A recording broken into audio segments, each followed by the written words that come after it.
It's time for Basketball Friday Night in West Virginia. For the next 3 hours, it's high school basketball from across the Mountain State. Live from Marshall University, here's your host, Ryan Epling. Winter is behind us, and we are now finally to spring, but there's still a little business left to take care of. Welcome to Basketball Friday Night in West Virginia. I'm Ryan Epling, Coach Rick Marone with you, along with Joe Linville. He's with us tonight as well. Always appreciate him coming in. James Collier is in Charlotte, North Carolina with Marshall softball as they will be playing Conference USA action beginning tomorrow with the 49ers down there. But state tournament going on in Charleston. Great days. This is a semifinal Friday. To me, it's one of the it's kind of like a state holiday. Semifinal Friday. It's a day when you get 6 games, all 3 classes. You get you find out who's going to play on championship Saturday, and again, always a lot of fun. And first off, it's good to be back. Missed you guys last week. A little bit under the weather, but feeling better. But Coach Marone, this time of year, when we find out who's going to be playing for the title, this is what you play for. This is where you're headed. Yeah, I'll tell you what, Ryan, if you had to pick one day to go to the state tournament, I think Friday would be the day to go. You really have kind of had a sifting out process. Joe Linville, if you think about that first round, those quarterfinal games, not that you get a lot of mismatches, but once those have settled and you've got the Final Four in each class, Friday really, to me, is the best day, not just of that event, but of the high school basketball season. And I think that bore itself out today if we take a look at the results here a little bit in just a few minutes. But Friday is when you really can punch your ticket. You get into the finals. And if you look at the other side of that, and I've been on the other side of that, is for the teams that don't advance through Friday, you have come so close to your goal. It's almost like you're peeking over the mountain, but you're not going to get to go there. It's heartbreaking for some. It's very rewarding for others, but that's what makes it special.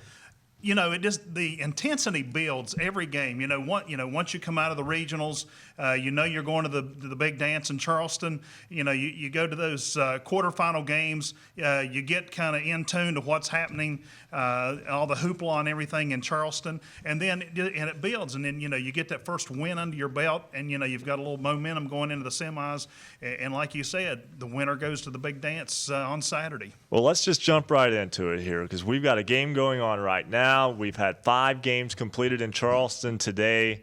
Last week we crowned girls state champions. We'll have those as well. We'll have much more coverage all throughout the night with you again, 9 till midnight here on Basketball Friday Night in West Virginia. Let's do a scoreboard right now, though. I'll kick us off, checking for scores, looking for scores. Look no more. Visit basketballnight.com. We'll start in Class AA, where a game just ended about 20 minutes ago. Polka reaches the Class AA title game. The Dots remain undefeated and still have not been played within 10 points. They beat Westside tonight by a final score of 59-49. Earlier today, the other Class AA semifinal, it was a game that was supposed to be a very good game. All signs pointed to it being one, but Fairmont Senior had other plans. The Polar Bears ran away from Bridgeport earlier today, 80-56. So the Polar Bears into the state championship game for the second time in 3 years. Fairmont Senior and Polka tomorrow at 2:30 from Charleston. Class Single A earlier today. In the morning game, Magnolia, the 3 seed, beats number 2 seed Greater Beckley Christian 59-46. The Blue Eagles avenge a home loss in the regular season to the Crusaders.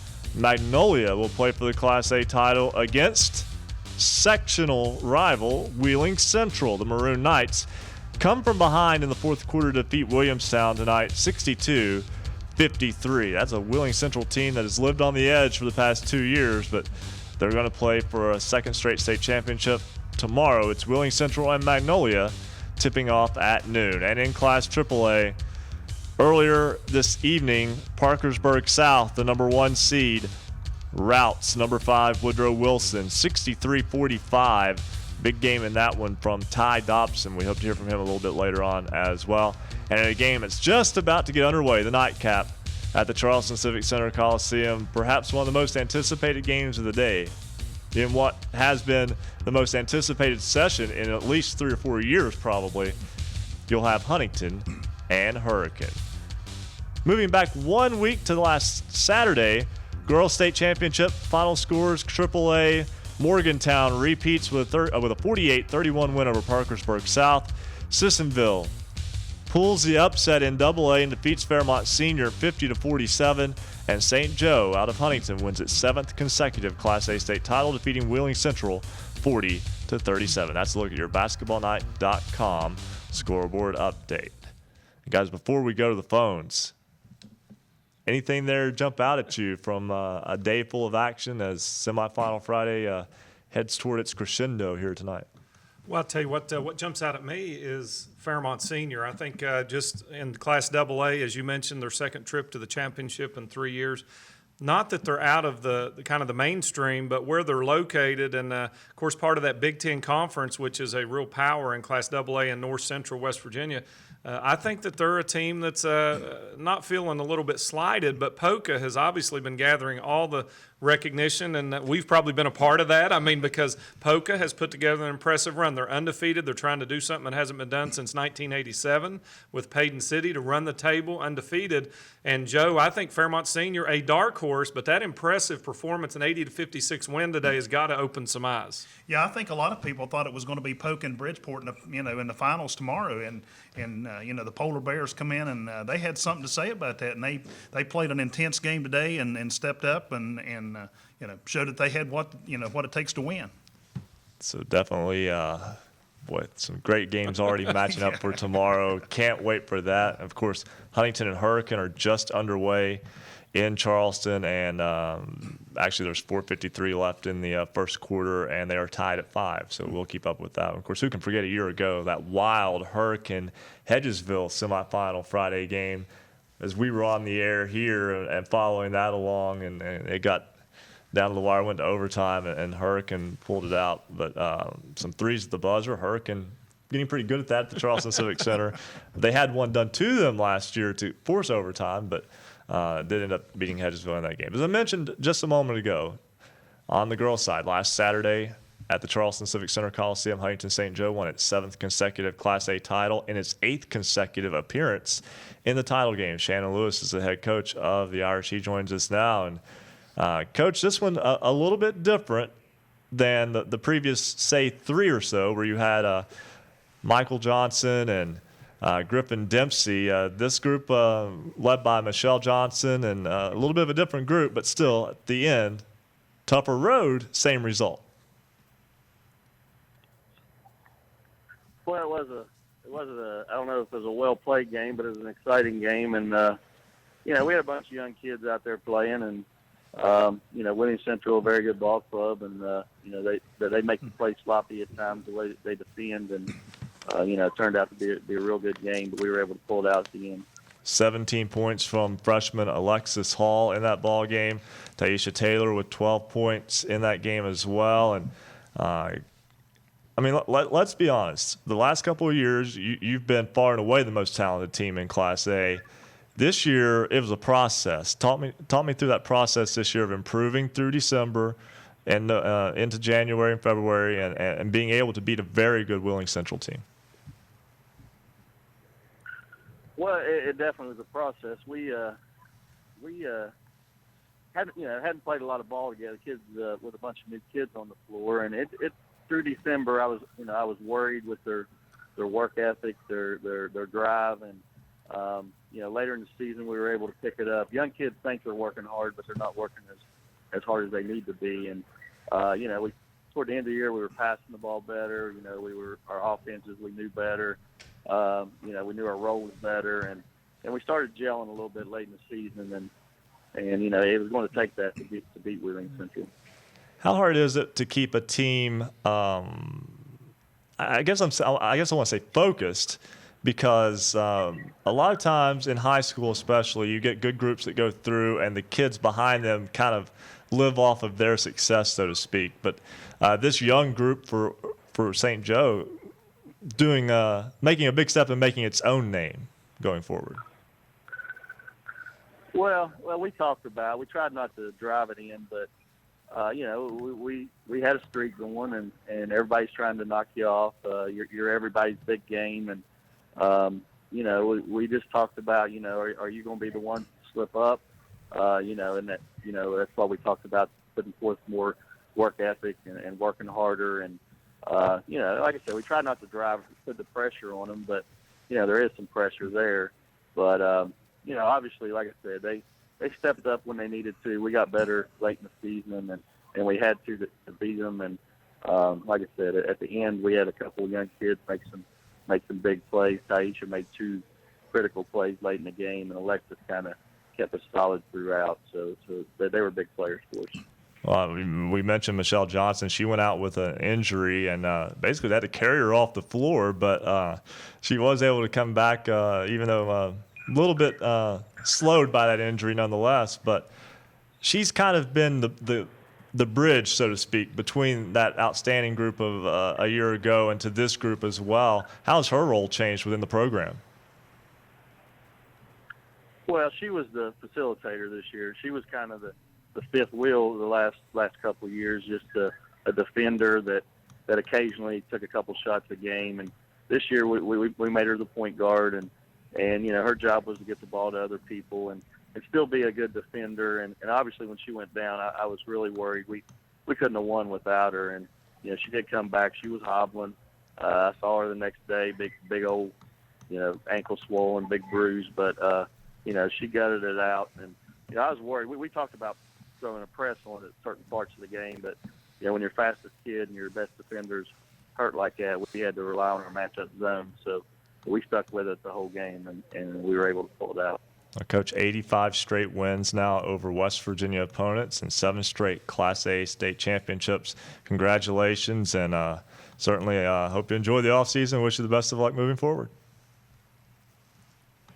Thank you. Thank you very much. All right, that's Shannon Lewis, head coach of the St. Joe girls basketball team. And Coach Marone, he brings up a good point there. You go in with a plan. You're in the state championship. You've got an idea. We're going to maybe jump into a press at a certain point, and then your fastest player goes down, and all of a sudden it's to plan B in a hurry. That tends to happen sometimes. Well, to quote one Mike Tyson, everybody has a plan until they get punched in the face. So that happens in basketball in a figurative way. You go in with a plan, and then things happen. It could be foul trouble, injuries, whatnot, and then you got to adjust, and that's what the good coaches do, is you use your personnel in the best way possible. Well, Joe, you've seen it before too. You see a team, you can tell that they're kind of building toward something on a thought process from a coach, and like Coach Marone said, foul trouble or an injury or something like that throws them off, and that can make you or break you. Things can change in a heartbeat. I mean, injuries, you get players in foul trouble, and you got to look at your bench, you got to look what you got on the floor, and like you said, Coach, a good coach just knows how to adjust. You got to know the ins and outs and nuts and bolts of your team to be able to adjust and to try to come back and get into the game. Score update from Charleston, 1:15 left in the first quarter. It's now Huntington 14, Hurricane 9. Again, the winner will get Parkersburg South in tomorrow night's AAA state championship game. Right now, we'll step aside, take a break. When we come back, we will talk to Olivia Segi, the point guard of the Class AAA girls champion Morgantown Mohegans, as Basketball Friday Night in West Virginia continues here on the Fast Break Sports Network. Basketball Friday Night in West Virginia will return in 2 minutes on the Fast Break Sports Network.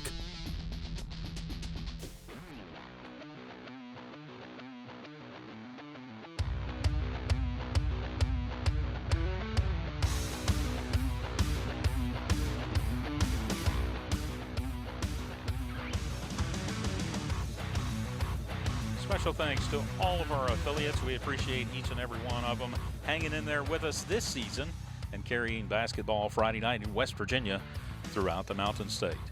Of course, you can listen on great radio stations, including Power 92 Radio, 92.3 FM, WYRC-LP Spencer.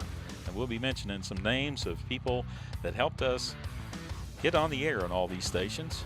Up there at 92.3, it was Steve Graffita. He helped get all the automation ready for our audience in Spencer. Thank you so much for that, Steve, and we hope to be with you next year starting in December. We also want to thank 97.9 FM WSPWLP in Parkersburg, 91.5 FM WRSG Middleburn, Knights Radio, 106.7 FM WHFI in Linside, 101.9 FM and 1290 AM WVOW in Logan, 90.7 FM WFGH Fort Gay, 98.5 FM and 101.5 FM WQAZ in Edmond, Beckley, 101.7 FM WYAPLP Clay, and 88.1 FM WMUL Huntington.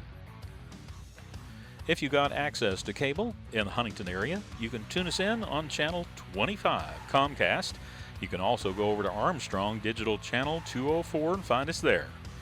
You can also find our high-definition video. We stream it online. It's on our website, basketballnight.com, and you can also find it on our affiliate, rsnsports.com. Listen online with any computer or mobile device by going to basketballnight.com and listen live.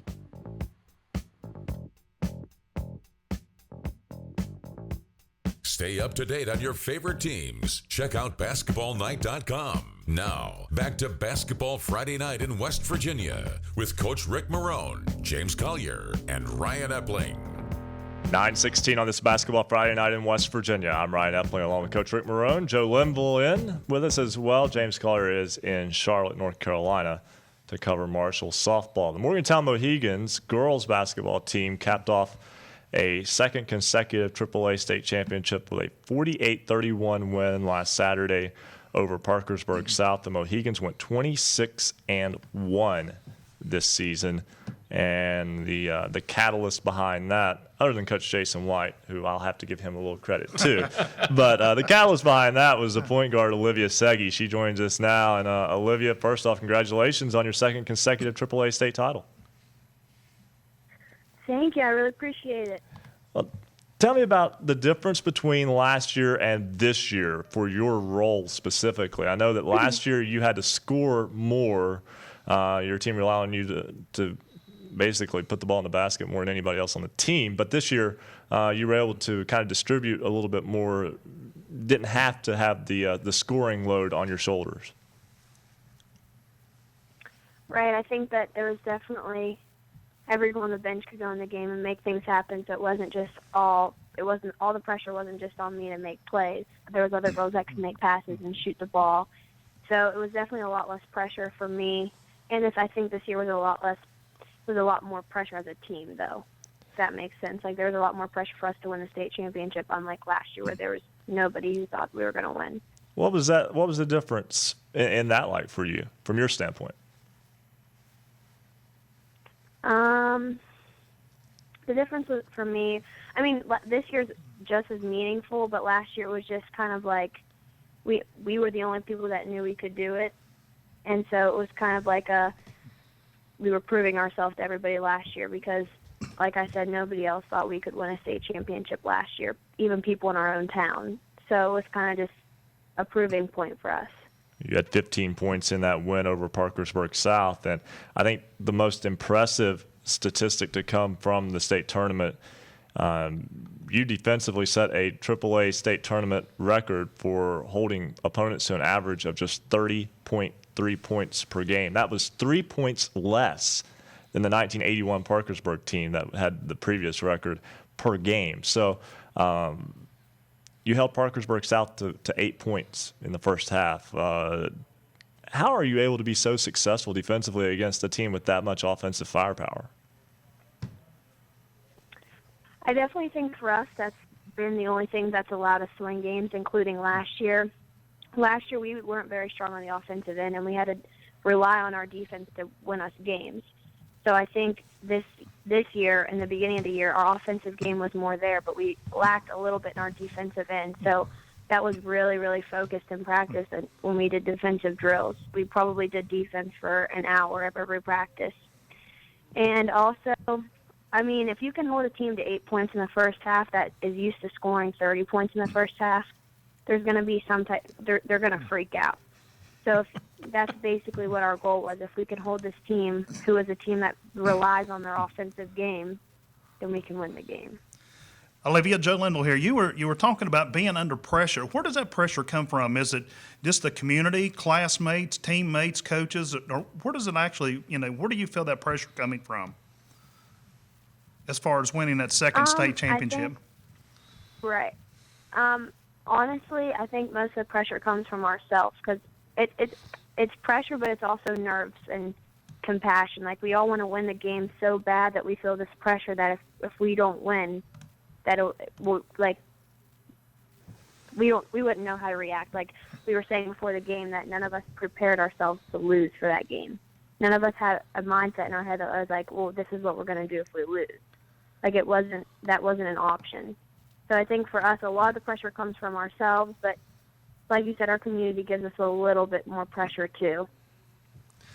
Olivia, as you look back over your career there at Morgantown, and Morgantown's had a very tradition-rich girls basketball history over the years, but you and your class and that group that's come through has put your own stamp on it. That's something that as you get separated from a little bit, I know you'll be able to look back on, and as you do look back on your career at Morgantown, those 2 championships will be something that a lot of people will take notice of. But what are your reflections? I guess I know it's just been a week since you won that championship, but your career there at Morgantown, what's made it special and made it one that could end the way that yours did? Well, I think definitely what's made our group special is there's a lot of other girls basketball teams that can't get along. But my group of girls, we hung out outside of basketball. There was weekends we would all be staying together just because we wanted to. We have a group text just because we want to. A lot of the things that me and my group of girls do, we don't do because of basketball. We do because we like to hang out with each other, and that's hard to find on a girls basketball team. Well, Olivia, So now I think that's one thing that I'm really going to remember. Absolutely. And moving forward, you're an invited walk-on to WVU. Was that a situation where you pretty much decided you wanted to go to WVU right there in your hometown, or was that just the best opportunity for you from a basketball standpoint?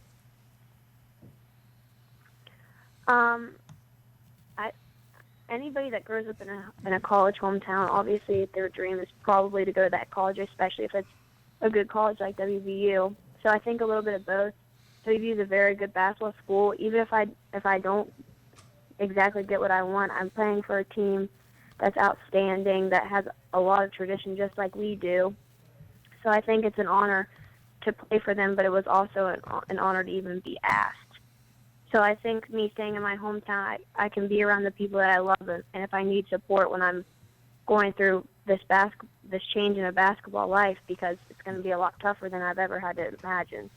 So it would be harder for me to go to a bigger school like that, away from my hometown, away from my family and my friends, because I'm really going to need support. Well, Olivia, you've kind of been a friend of the program. This is the 3rd or 4th time I think we've had you on over the past couple of years, and everybody has to graduate, though, eventually. So congratulations on your second straight AA or AAA state title, and we wish you the best moving forward in basketball and in life. Thank you. It's definitely been an honor being on the show that many times. I think you're second behind Bo Anderson, our resident referee who calls in every week. But anyway, Olivia, thanks so much. Thank you. All right, and sticking with the theme before we go to our next caller, quick update from the Charleston Civic Center, 18-17, excuse me. As Hurricanes got on a little 6-0 run here with 5:36 to go in the second quarter. Definitely expecting that one to be a wild one tonight all through the show. Again, we'll keep you updated on that score throughout the night as well. Moving back onto going back again to a week ago where St. Joe won that game against Wheeling Central in the Class A Girls State Championship 40-37. We now have Michelle Johnson with us. She was a key part of this state title run. And Michelle, first off, welcome to Basketball Friday Night in West Virginia. Hi. Hi. You've had a pretty big shadow cast in your family, coming from Michael Johnson, your sister, who is currently at Notre Dame, and but this past year playing without her and winning a state title. Just talk about or tell me about how difficult it is to kind of make your own name now. Playing without my sister was probably one of the hardest things. It was hard for me to get used to it, but she was a really good leader her 4 years of high school, so I kind of did practice what she did, and I wanted to be a good leader for the younger kids on my team since I'm one of the oldest. And I mean, making a name for myself, everyone's different. Me and her are different. Everyone wants to compare us, but we're just two totally different people. But being in her shadow has made me work so much harder. So I don't know. It's been fun, but scary at the same time. How's the ankle doing? Actually, it is very sore right now because the day after the state tournament, I had AAU practice, so I haven't gotten a break yet. But my family basketball never stops. So, going back to Charleston, winning that title, and it being a close game and playing injured, that had to feel completely different from the previous title games that you'd been in, where you'd won pretty much running away. Yeah. At that moment when I went down, I knew no matter what, if there was something wrong with it, I had to play through it because the younger girls, they're used to me being out there and they're lost without me. So I just had to step up and be there for them because I couldn't let them down. But I was definitely scared, and I didn't play the same after I got hurt. So I was kind of disappointed, but I'm just happy we won overall. That's all that mattered. Well, you were talking about being a different player from Michael, but one thing that you both do is just basically put up numbers in every statistical category. You had 2 points, but 6 rebounds, 5 assists, 4 steals. And those were the kind of numbers that she would put up as well. But at the same time, to those people who would have expected you to be more of a scorer and it turned out to be that you're more of a facilitator on this team, does that say a lot about how good your freshmen and younger players turned out to be as well? Yeah, I knew that we were going to have for the younger players. But I also knew that it wasn't like they're going to take over. I still had to do everything the same. I still had to look for scoring more than I ever have before because I'm a defensive player. But I try to put it all together, and it's been a long ride, but it's getting better. Now we had Shannon Lewis on just a minute ago. He said you were the 5th wheel last year. I don't know about that. He said I was the what? He said you were the 5th wheel, so to speak, last year.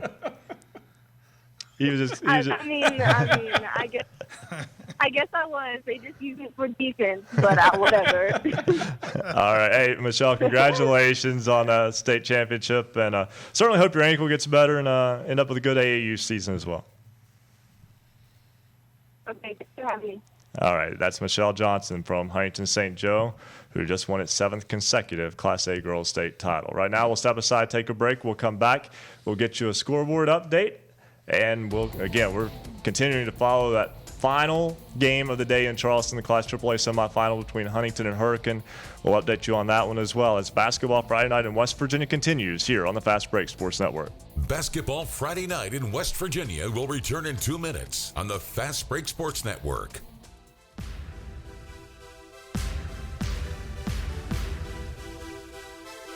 Thanks for joining us on the fastest 3 hours in radio. It's Basketball Friday Night in West Virginia.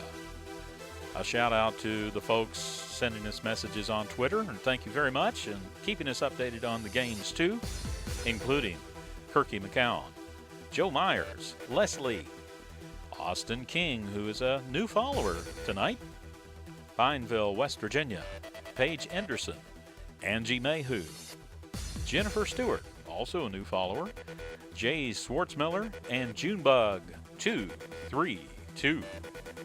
Join us online and vote in this week's poll. We want you to be part of the show tonight. You've got till 11:45 tonight, and then we'll share the voting results. Last week, 67% of you agreed regionals should be pushed back later in the week in the event that sectional games are delayed. This week's question for you, and this is our final poll question, as this is our final show. Should the WVSSAC be more lenient with sectional and regional scheduling. Go to basketballnight.com and vote in this week's poll. You'll see the poll on the right-hand side of the page. You've got till 11:45 tonight to vote, and we'll share the results at the end of the show this evening. Basketball Friday night, West Virginia's high school basketball voice. A big thank you to Mark Blevins with WHFI in Linside, 106.7 FM, home of the James Monroe Mavericks. Mark was instrumental in getting basketball Friday night on WHFI in Linside, and we want to thank him very much for all of his hard work all season long, and we'll be back on WHFI in December.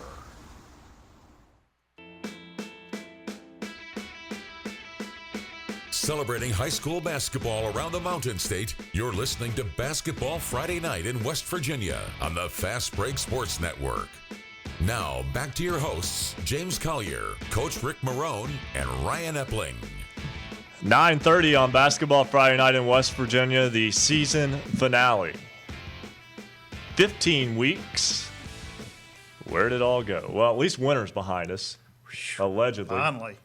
Although it did snow in Princeton yesterday. And It snowed in Beckley this morning. and allegedly there's going to be more snow before we're all into. But the you know spring that here. the equinox is upon us. You know, We can be in a spring state of mind anyway. I know we're in daylight savings now, but boy, you can tell that the days are getting longer because when I was getting ready to come into the show, it was actually daylight outside, and that was nice for a change. But again, we're here with you until midnight talking high school basketball, and today, semifinal Friday in Charleston. Some great games throughout the week. We'll talk about those from earlier in the week as well, give you a little background on how the teams that played today got there. We'll do that in a minute, but first, we'll turn it over to Coach Rick Marone for a scoreboard update. Looking for state tournament scores? Look no more here on basketballnight.com scoreboard update. Today in Charleston at Civic Center Coliseum in Class A, the semifinals went this way. Wheeling Central Catholic 62, Williamstown 53. Coach Scott Sorrow and his crew, a big win in the first round over Tug Valley, overcame a 15-point deficit but had no more magic today as the Maroon Knights advanced to tomorrow's championship at 12 o'clock. And who will they play? It will be Magnolia, a rematch with their sectional foe as Magnolia knocked off Greater Beckley Christian 59-46. So it'll be Magnolia and Wheeling Central tomorrow at high noon in the Charleston Civic Center for the Class A Championship. Class AA is complete and in the books. In the first semifinal tonight, or this morning actually, Fairmont Senior absolutely rolled over Bridgeport, 80-56. Fairmont Senior, the Polar Bears, will play at 2:30 tomorrow in the AA Championship. And after a battle, Polka knocks off Westside 59-49. So Polka will put on the line that undefeated record against Fairmont Senior at 2:30 tomorrow for the Class AA State Championship. In Class AAA, Parkersburg South, very impressive. They defeated Woodrow Wilson 63-45. The Patriots will be in tomorrow night's feature contest, 7:15, the Class AAA Championship, and their opponent is yet to be determined. Huntington High and Hurricane are battling it out as we speak. It is 33-24 at the half, as Huntington High has extended that lead out to 9 points as they battle for the right to take on Parkersburg South. Again, that game a rematch of last year's state championship. That's a look at your basketballnight.com scoreboard update. Guys, before we keep talking about the games currently in progress, we've got to go to our good buddy Rich Skeen, the head coach of the Sissonville girls team who won a state title, because from my understanding, Coach Skeen and his phone are just about to call it a night. He needs to pay that bill. Coach, I know you've had a busy week and all, and you're coming off of coaching a boys and girls season and a girls state title and a boys team that went to the regional, but did you forget your charge your phone? Well, I don't know. I'm still on season time or whatever. I'm still wired and ready to go. Late night, but my phone is just it's done. It's done. I'm sorry. I don't know what's wrong. Well, Coach, we'll try to get as much out of you as we can in as short of amount of time for you. But tell you what, 4-seeded team and you win the girls' state title, first state title for Sissonville since 2003. You take down number 1 Wyoming East in a fantastic ball game last Friday night, and then come back in an almost equally spectacular game and beat Fairmont Senior on Saturday. Tell me about taking those girls to the pinnacle of Class AA.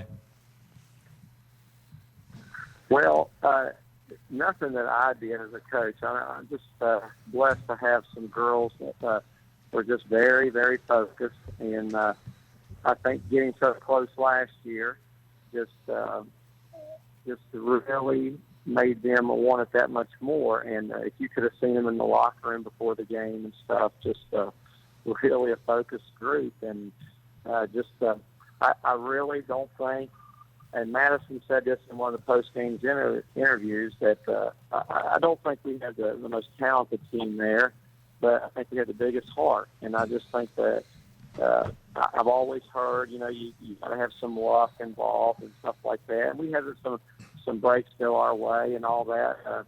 But if you could just see my girls and how hard they played, and really just proud of them. They're the ones that won it, and they're the ones that went and got it. Tell me about Carly Pinkerton. In state tournament play, she more or less went off. She had 26 in the title game and 10 rebounds. And I know that she and Madison Jones have both been big parts of your ball club, Michaela Long as well. I mean, it's a whole host of excellent players. But really, Carly Pinkerton was almost unstoppable in Charleston. Did you see that coming? Well, anybody that knows Carly knows what type of player she is. And I see it every day in practice. I mean, she's just one of the most competitive players I've ever been around. And she just goes 100% all the time. And because of that, she gets hurt a lot and not a very, very big frame. And but did I see that coming? I don't know if I saw it. I mean, I just, with the teams we played down here, I know she can score, but for the rebounding and then to guard for half the game, in 2 of those games, the other team's best player, and still play like that, just really, I can't honestly say I saw all that coming, but I know Carly, and I know how competitive she is, and if anybody could see video of her in those games and just how focused she was. I mean, there was no talking, there was no high five here or there. I mean, she was just so focused and just went out and played. And for somebody 5'5" to come up with 10 rebounds in the championship game against the size of Fairmont Senior, just unbelievable, the effort. Well, she had 26 points against Clay County, 20 points in the semifinals against Wyoming East, and then 26 more in that title game, and just a fantastic run for her. And, Coach, congratulations again. This is Coach Marone. And I tell you, Coach, I don't know that I can remember a team that had to run the gauntlet when they got to Charleston that you had to run this year. I'll be honest, when you looked at the way the seedings came out, you had to take on a Clay County team that had beaten you twice, a Wyoming East team that really everybody had kind of penciled in as that number 1 team, and then a Fairmont team that was right there the year before with Emily Stoller. And I mean, I really don't think I've ever seen a team run the gauntlet like you have. So you guys definitely deserve the championship. But I tell you what, to get that 3 kind of efforts like that in that period of time says a lot about you and your staff. So what was you able to do to get them to rise to the occasion? Because, again, you had as tough a road as anybody I've ever seen. Well, I appreciate that, Coach. We planned ahead, and I know you don't want to look ahead. You got to take it one game at a time. But we planned ahead, after we saw the brackets come out, what we were going to have to do. If this team won or if that team won, if we were fortunate enough to win. But our conditioning all year, in which they asked me. One of the post-game interviews, or I think it was after the championship, what do you do conditioning-wise? And I told them, just being truthful, we don't do any more conditioning than I ever have in my 18 years of coaching. It's just that we do conditioning, but we also, our girls go at game speed all the time. That's a credit to them. So our practices are just always at game speed. And believe it or not, even drills with Madison and Carly are just at game speed all the time. So they keep themselves in shape.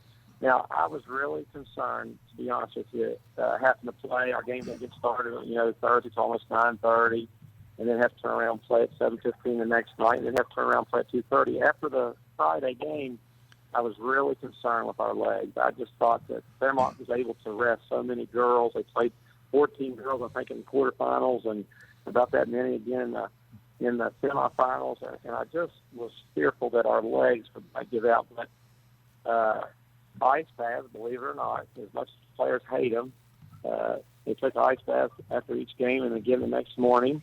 Our scouting reports, we didn't want to bombard them with, overload them with things, but we just tweaked a thing here or there, stuff that we already did.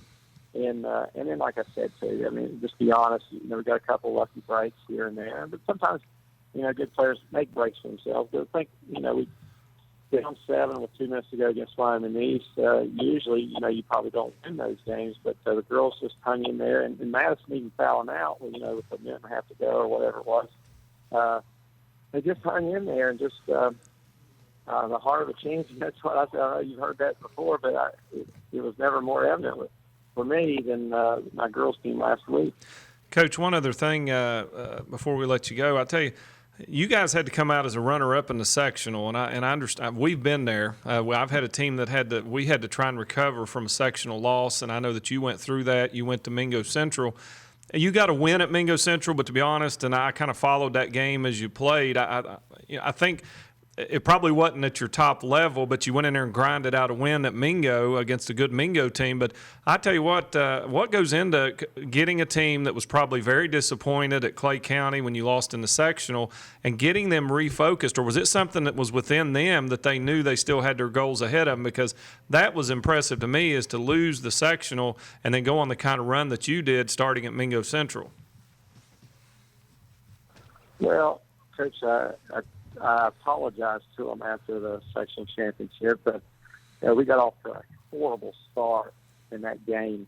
And I tried to do something defensively that we hadn't done for 2 months. And why I tried to do that, I don't know. And got us off to a bad start. And credit to my girls, they really battled back throughout that game, and we ended up losing. We battled foul trouble bad in that game, and they lost by 4 on the road.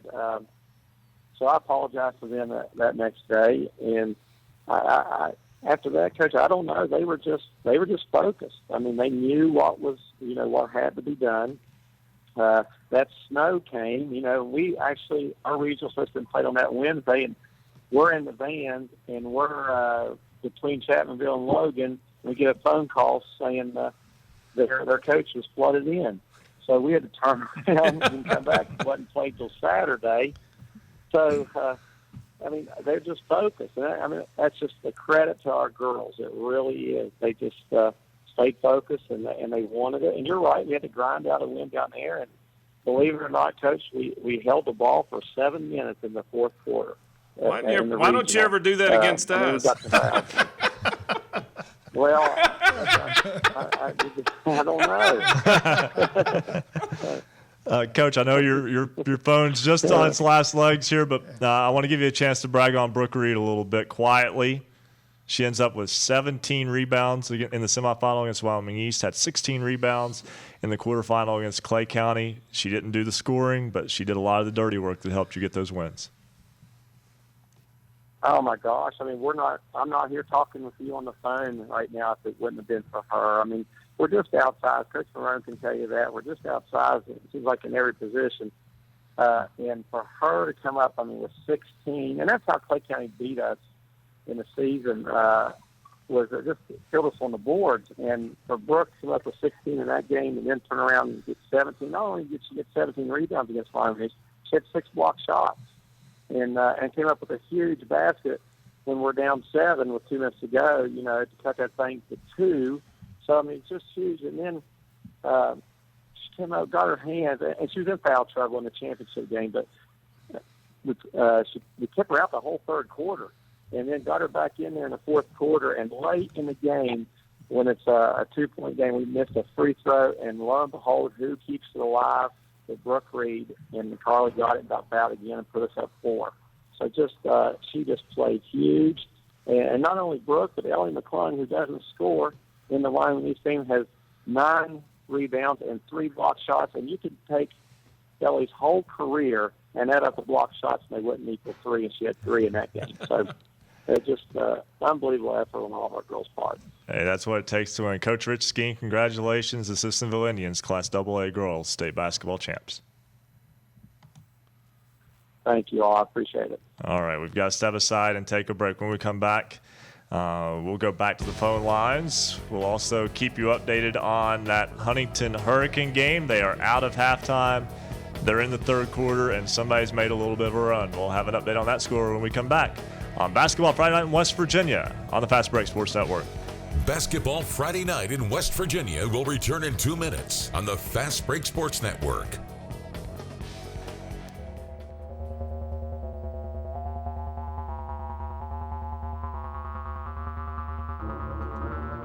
It's the fastest 3 hours on radio, and it's the final edition of Basketball Friday Night in West Virginia. Thanks for joining us. And we have many, many people to thank, including all the folks, all of our affiliates, including WVOW Logan 101.9 FM, 1290 AM. Big thank you to Larry Speedy Bevins, Chris Kidd, and their chief engineer, Terry Bucklew. Also, we want to thank WQAZ LP, Sherry Signer, Bill Laird, calling in and giving us updates, and of course their chief engineer, Tommy Signer. WQAZ Edmond 98.5 FM, voice of the Fayetteville Pirates, Oak Hill Red Devils, Valley Fayette Greyhounds, Meadowbridge Wildcats, and the Midland Trail Patriots. They do a lot of games for a lot of teams, and we're glad that they're part of the Basketball Friday Night in West Virginia family. Streaming video live from the studios at Marshall University. You can visit basketballnight.com for video, audio, and the Basketball Friday Night scoreboard. And we'll have all the score updates through the championship games this Saturday. You can watch our live high-definition video stream by going to basketballnight.com. All it takes is one click to watch. Listen online with any computer or mobile device by clicking the Listen Live tab. Once again, you can follow us on Twitter at @hoops_roundup, @hoops_roundup, and you can call the show tonight. Be part of Basketball Friday Night in West Virginia. Toll free, 855-345-4709. 855-345-4709.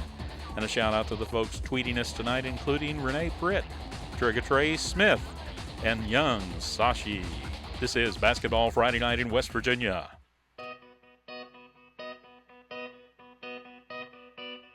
This is high school basketball's home for the Mountain State. Basketball Friday Night in West Virginia on the Fast Break Sports Network. Now, back to Basketball Night in West Virginia with James Collier, Coach Rick Marone, and Ryan Epling. 9:48 on this Basketball Friday Night in West Virginia. Ryan Epling, Rick Marone, and Joe Linville with you until midnight. Semifinal Friday here of the high school basketball season. Boys basketball state tournament game right now going on. They're in the third quarter, early in the third quarter. Huntington has extended out to a 38-24 lead over Hurricane at the moment. Right now, James Collier is normally with us. He's in Charlotte, getting ready to call Marshall softball. We'll bring him in, and we'll also have Coach Jason White of Morgantown in just a second as well. But James, welcome back. Welcome back. Well, and welcome back to you as well. I know you were out last week under the weather, but nice to see that you're back in studios and certainly feeling much better as compared to last week when I talked to you. So welcome back to you as well. Yeah, it was rough going a week ago, but some people can tough it out. I can't. I was out. But no. Well, everybody gets one each year, so you're good. There we go. Hey, James, before we go to Jason White here in just a moment, we'll keep you on for that interview, or when we go to him as well. But I know you had a chance to go to the Girls State Tournament last week, and I'm just going to give you open forum on some of your thoughts from Charleston a week ago. Single A and Triple A, no surprises. I thought Morgantown was going to do exactly what Morgantown did. They were obviously the cream of the crop this season. Olivia Segi, I got to see her live last year for the first time, and I mean, she is just, for what she brings to the table, she is truly Coach White's spark plug. And give credit to Park South. I mean, they made a heck of a run and really did what they could, but my goodness, the way that Morgantown just almost, it was surgical precision defensively of the way they took Park South out of everything they wanted to do. And but hats off to the Mohicans, back-to-back titles now for Coach White's team. On the other side of things, I honestly thought that the 1 and 2 seeds should have been flip-flopped in Single A. I thought that the Irish should have been the number 2 seed, but you know what? As long as you're the champ and you've been the champ for 6 years in a row, I think you kind of earned the right to stay the champ until someone knocks you off. And now 7 years in a row, keep trying. Double A was a toss-up. I thought, and I even said this on several interviews with other places throughout last week, I thought Wyoming East in the field. I thought Wyoming East was going to make the march through. And then once Coach Skeen's team knocked off Wyoming East in the semis, I said, well, there's no way now that they can finish it out, I think, because they put so much effort and emotionally, physically into that ball game. I thought for sure that Fairmont would be able to push that one away. But my goodness, what a great run there from Sissonville to pull down the nets there in Charleston and take the AA title, coming up just short last year. But an exciting week of basketball. It's been an exciting week up in Charleston this week for the boys. Polka, one game away. We've got a barn burner going on with Huntington starting to flex its muscle, trying to pick up first win over Hurricane this season in 3 tries. I always say it's, the third time's the charm. Right now it certainly looks like the Highlanders rolling over Hurricane. And then on the Single A side, some games up and down. It's going to be an exciting day tomorrow with Championship Saturday, but certainly it's been a fun ride all the way to the end as we say goodbye to high school basketball in West Virginia tomorrow afternoon and tomorrow evening. James, I'm going to have to put you on hold. I've got so many calls right now. I'll get right back to you in our next segment. That's fine. No problem. All right. I just want to let him know what we're doing. That's all. His phone's charged. Yeah, exactly. I like Coach Skeen. But, hey, speaking of state championship coaches, again, we're getting ready to talk with Jason White of Morgantown. We'll talk with Madison Jones from Sissonville, who was a part of that girls basketball state title team. And we'll talk with Ty Dobson, Parkersburg South. He had a huge game in the semifinals today. Right now, let's go to Jason White, head girls coach at Morgantown and coach back-to-back state champs. And as I said a week ago on Twitter, because I wasn't here, just a defensive clinic that your team put on in Charleston a week ago. Congratulations on that title. Hey, thanks, Ryan, so much. Man, what a credit to our kids. And the execution of a defensive game plan was just about perfect in that first half. Definitely not what we thought maybe going into the game the way it would play out, but certainly happy it did. One of the things that I caught just watching that game is how easy you made good defense look.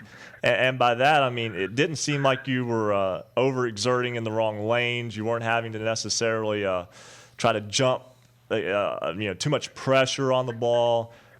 Basically, you forced Parkersburg South to take the shots you wanted them to take, and for the most part, caught them cold and ran away from them. Yeah, we played them three times previously, so we were very familiar with them, which bred a lot of confidence in our kids. We knew what they wanted to do, and I thought our kids were very focused on the defensive end. After we lost that game to Parkersburg South at home earlier in the year, our only loss of the year, we kind of, at that point, decided as a team and as a coaching staff that we needed to go back and hit our defensive fundamentals every day, doing things like shell drill, 1/3 cut, just back to the basics, the stuff that got us to the state championship the year before. And, man, did all those things pay off when it came to Championship Saturday. Our kids, from the very first ball screen, from the very first time they ran Kia Bartlett off a double screen, we were standing there waiting on it, and our kids sat down and played. And I thought Liv Segi did a great job of keeping Taryn McCutcheon in front of her. And our kids, Holloway and Lascudi and Boyle did a great job on the boards, and we were able to control the tempo of the game in the first half. Coach, just looking at the stats from that championship game, you held Parkersburg South, your team did, just a 20% percentage of shots made. What do you credit that to? Well, I credit to the kids and the attention to detail that they paid through the scouting report. You get that quick turnaround from winning a game on semifinal Friday to playing on championship Saturday. But a credit to our kids and our assistant coaches and the scouting report that they put together, and our kids for paying attention to the detail of that scouting report and kind of knowing what Parkersburg South was going to try to do. Of course, they switched a few things up on us here and there, as any great team would do. And Coach Stevens, does just a masterful job at South. But our kids really did a good job of keeping Taryn in front of them, and then not letting Kia get a good look. She got a couple looks, but I think we forced her into maybe a couple bad shots, and then the more and more that we were able to do that, I think the more and more the panic kind of set in with Parkersburg South about trying to get a really good look. And man, our kids, they just played so hard on the defensive end of the floor. Well, Parkersburg South was 2 of 22 in the first half of that game from the floor. And before we let you go, we had Olivia Segi on earlier, but let's talk about earlier this year. We said that she didn't have to score as much. That proved out to be it through the course of the season. But championship Saturday, ball in her hands, she decided to be a little more assertive and ended up with 15 points and kind of looked like the Olivia Segi from a year ago.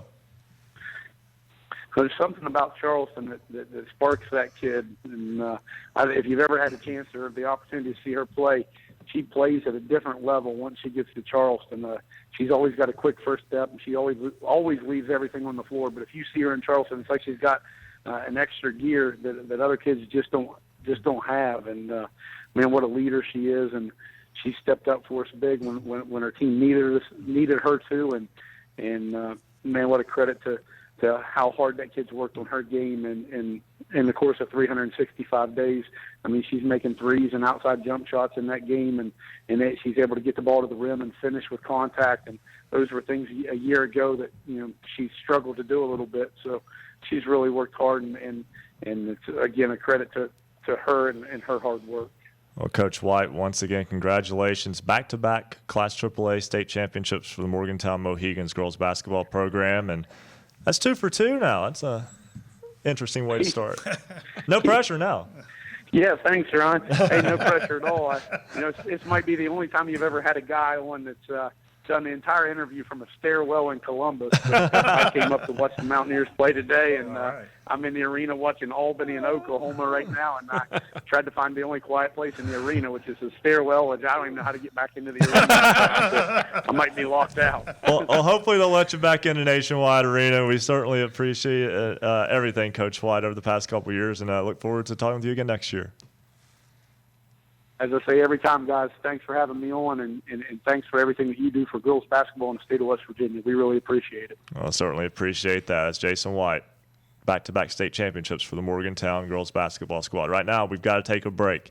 When we come back, we'll talk with Sissonville's Madison Jones on their AA title from a week ago, and big game earlier this evening from Ty Dobson at Parkersburg South. He will join us as well, and we'll have a scoreboard update on that AAA semifinal. We're 2 hours to go. 1 hour in, 2 hours to go here on Basketball Friday Night in West Virginia, here on the Fast Break Sports Network. Basketball Friday Night in West Virginia will return in 2 minutes on the Fast Break Sports Network.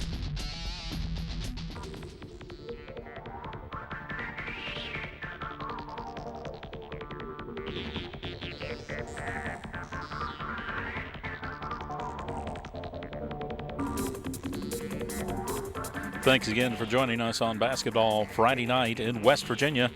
Big shout out to all of our affiliates. Thank you for carrying us, and we will be mentioning everyone associated with those stations, all the engineers and everybody else. We appreciate all your hard work this year in making Basketball Friday Night available throughout West Virginia, including Power 92 Radio, 92.3 FM, WYRCLV in Spencer, 97.9 FM, WSPWLP Parkersburg, 91.5 FM, WRSG Middleburn, Knights Radio, 106.7 FM, WHFI in Linside, 101.9 FM and 1290 AM, WVOW Logan, 90.7 FM, WFGH Fort Gay, 98.5 FM and 101.5 FM, WQAZ-LP Edmond, Beckley, 101.7 FM, WYAP Clay.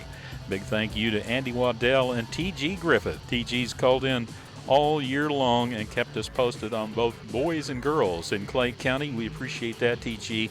Thank you again to WYAP-LP 101.7 FM for carrying basketball Friday night in West Virginia, and also 88.1 FM WMUL in Huntington.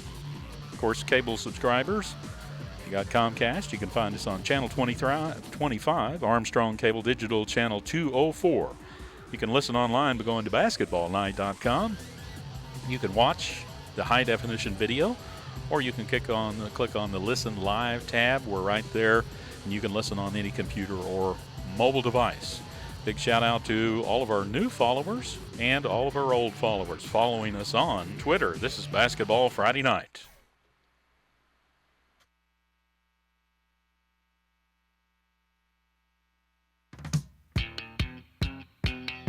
It's the Love Edition. Now back to Ryan Epling, Rick Marone, and Big Daddy and Joe Linville. You know, we made it through this part of the season without anything, and yet our guys behind the scenes continue to harass us, more or less. Oh, well, Ryan Epling, Coach Rick Marone, Joe Linville here with you on Basketball Friday Night in West Virginia. Semifinal Friday, again, one of the more exciting days of the year for the high school basketball season, as all three classes in boys basketball semifinal games today.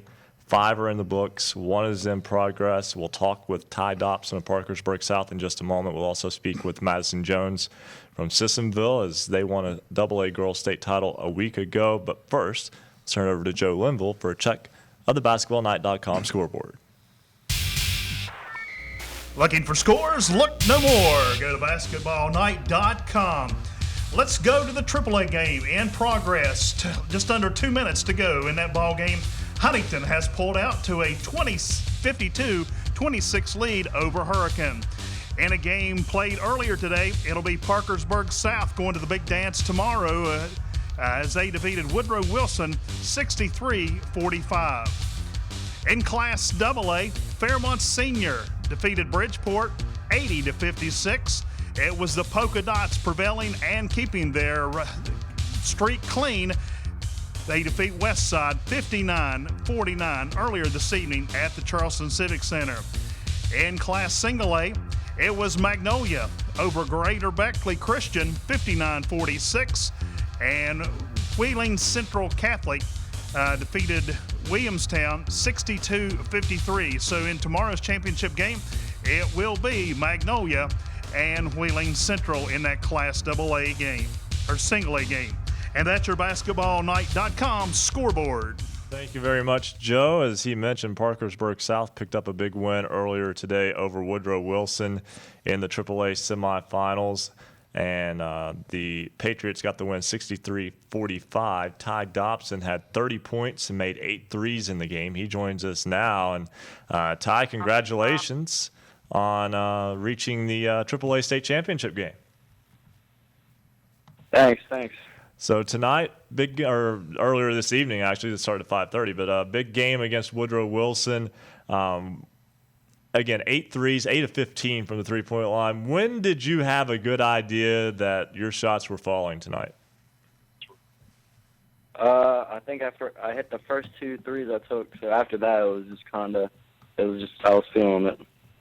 Well, you're getting Parkersburg South to the AAA title game, and I know you've been following that Huntington Hurricane game, and Huntington up by 26 late in the third quarter of that one. But just tell me about this run so far. What has been a great season, and you guys right now playing some excellent basketball going toward championship Saturday.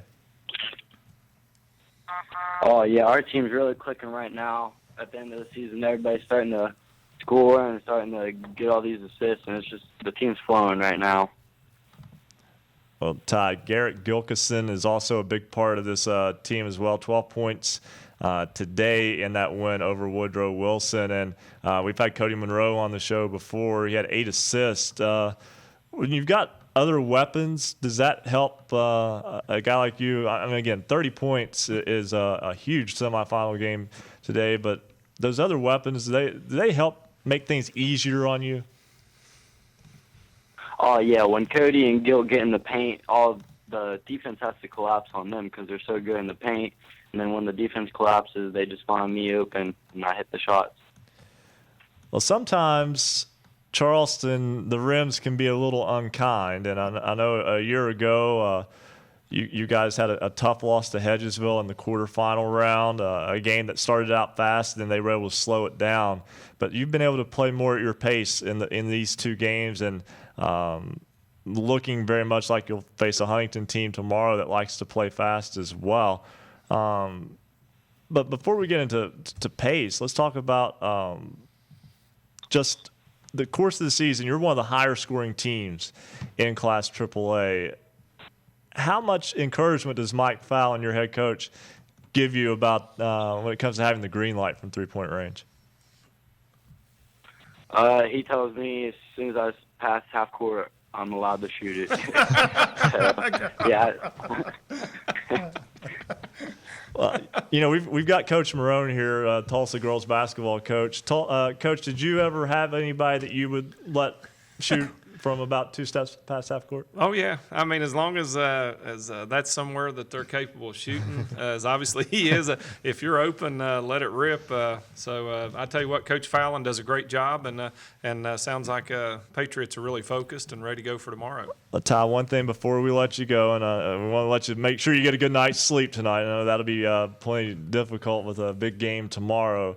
But every time we have someone from Parkersburg South on, we like to talk about Anna's Army. And I just wanted to give you a chance to explain what that was to folks who don't already know, and tell us what Anna means to that program.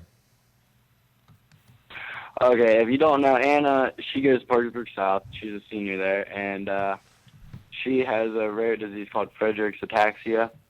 And she's done a lot of she's helped out raise a lot of money to go towards the Friedreich's ataxia research, and we're just trying to help her out raise this money and try to find a cure for Friedreich's ataxia.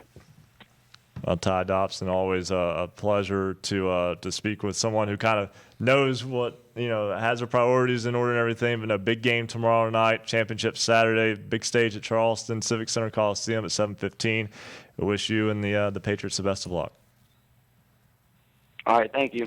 All right, moving right along, we go to Madison Jones, who is a member of that Sissonville girls basketball team that just won a state title. And we'll also hear from Carly Pinkerton in just a moment. We got Madison Jones now, but Madison, kind of a run that I think a lot of folks who follow high school basketball in West Virginia will remember for a long time.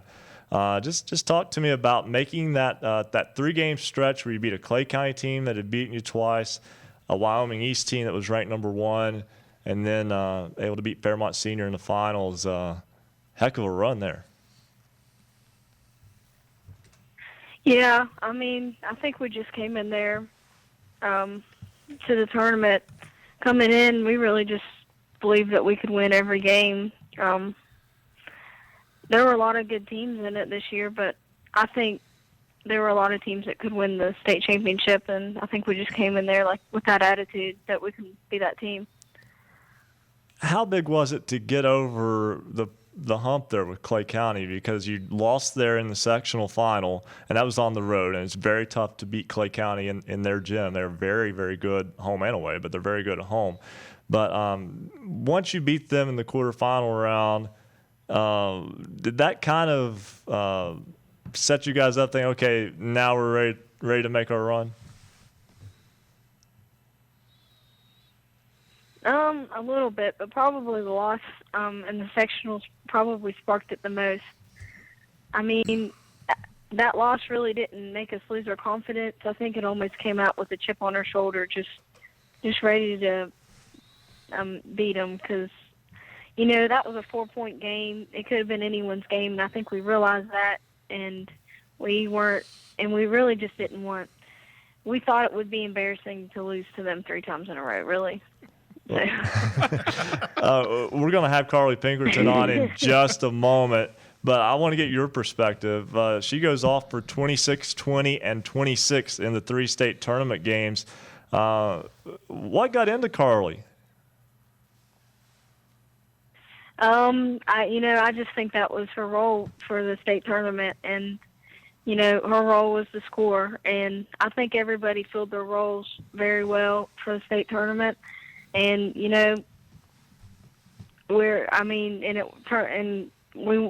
won, so we must have. Exactly. Hey, I don't know.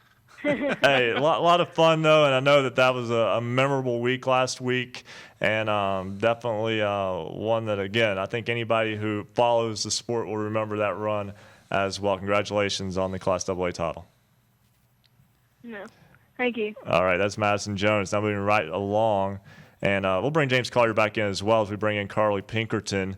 And first to Carly, as I asked Madison Jones what got into you, it's not that you were necessarily not a scoring threat, but you became a 20-plus point per game scorer in the state tournament.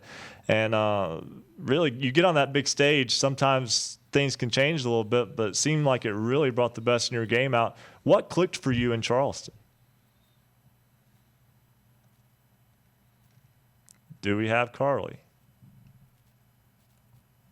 All right. Tell you what, we'll put Carly on hold and we'll work on that. James Collier back with us, and James, sorry there, we got kind of filled up there in the caller queue there for a minute, but you got to see that Sissonville team and the run they made as well, and there was something different about it.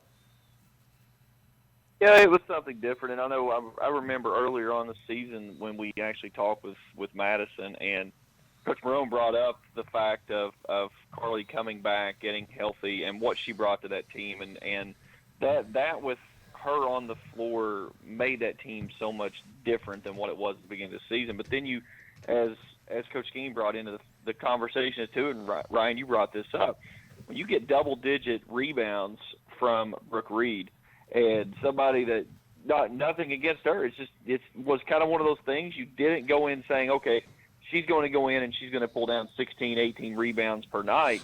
It was one of those things that it almost seemed like this Sissonville team had a destiny that was planned from tip-off in that state tournament.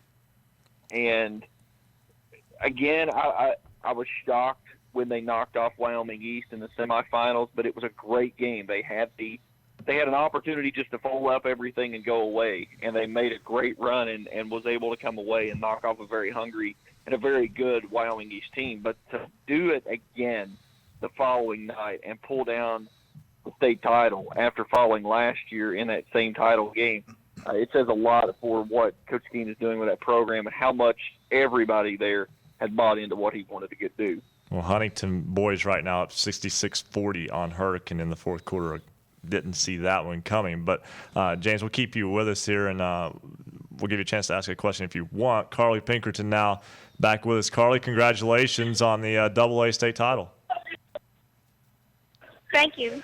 All right, so we've been talking here about roles in terms of teams and how particular players are relied upon to do different things. You get to Charleston, and I know that you're a lot of you kind of have the ball in your hands a lot with that ball club. You kind of facilitate that offense, but it came time to score, and you put 20 points in all 3 games. Just tell me about the big stage in Charleston and what brought out that scoring outburst. Probably just like making it here. All right, and I think Carly's cell phone reception's a little bad, and tell you what, Carly, I think she's at the AAA semifinal in Charleston, and if that's the case, and James Collier and everyone who's ever been there can attest, the Charleston Civic Center will eat up your reception. It's like a big dome. It just blocks it out. It'll take care of the reception. Yeah, so, that's without a doubt. That is, I believe that it's almost like a bubble of no reception inside that building. It's almost you walk in and it just eats all of your reception away. But yeah. I'll tell you what, Carly's still on the line with us. Carly, if you can hear me, just call us back after the game tonight, and or we'll get a hold of you one way or the other. But we'll let you get out of that crowd because we know, again, Charleston, the Wi-Fi never works.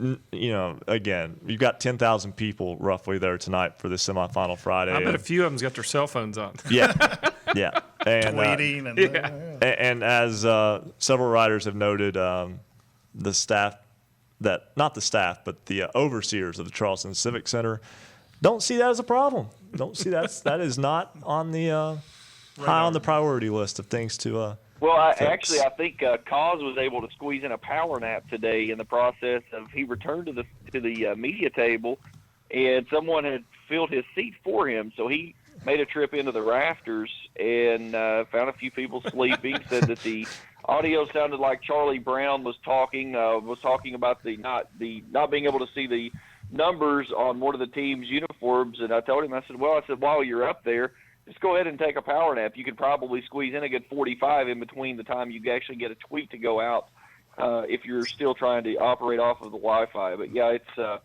hats off to all the media people because it's so frustrating. I remember last year I had one of the biggest games of the entire tournament. I tweeted as the opening tip went up, I could not get another tweet to go out until the ball game was over. And, that's 32 minutes of actual time on the floor that you just could not do anything whatsoever. And it's so frustrating when you're trying to cover, especially a big game in the state tournament, and you can't even find service to do so. So we find ways around that in the world of media, and we make our own Wi-Fi, and it seems to work fairly well. But one of those things, if we're going to continue to do this in Charleston, the thing we all have to remember is we are covering student athletes. We're promoting student athletes. Give us the ability to do that. That is our job, is to cover these student athletes. And if they're going to continue to have this thing in Charleston, they're going to have to facilitate. Well, and I knew, James, things were going to be issues for the Wi-Fi there when and obviously I'm kidding here, but when we got a tweet from James right after he got there Wednesday of last week that had the West Virginia Marshall men's basketball score from 2 years ago. It just got through. And I was like, it was trying to filter through. It was trying to hold on for all it could. But guys, before I hop off here, just a big thank you to everyone there in studio, all the guys behind the scenes, and everybody this season that's put Basketball Friday Night really on the map throughout West Virginia. A big kudos from my kiddo, Nicholas. He had planned on maybe trying to make the trip tonight, was supposed to have had a high school baseball game tomorrow morning that they were leaving for at 9 a.m. Unfortunately, just found out that ball game has been canceled. So that's the reason he did not make the trip up tonight. He had other plans that he had to take care of tomorrow, but it's been a fun ride. Hard to believe it's already season 2 in the books, but a great job by everyone involved, and it's been a great trip and an honor to work beside every one of you guys there in the studio. Absolutely, James, you too. And one thing that I've always said about this show is that nobody has more fun than we do. And I know. Oh, without a doubt. Without a doubt. Yeah. So, and again, we do 3 hours on air per week, but there are countless hours behind the scenes, and those guys do all the work. We just have all the fun.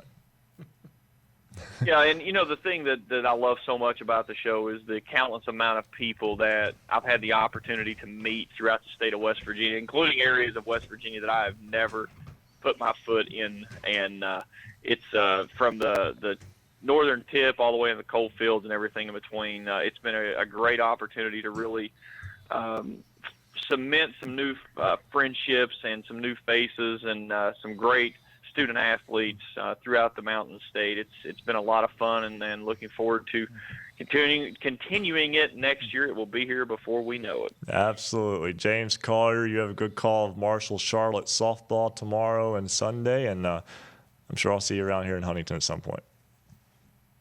We do that. Hey, make sure Marone gets fed. Joe Linville, thanks for coming in and helping out as well. And tell Bo Anderson tonight I gave him a technical. Hey, from my understanding, there have been about 8 or 9 technicals in the game in Charleston already, and Bo's not even officiating. So, nonetheless. It's a good thing. Yeah, absolutely.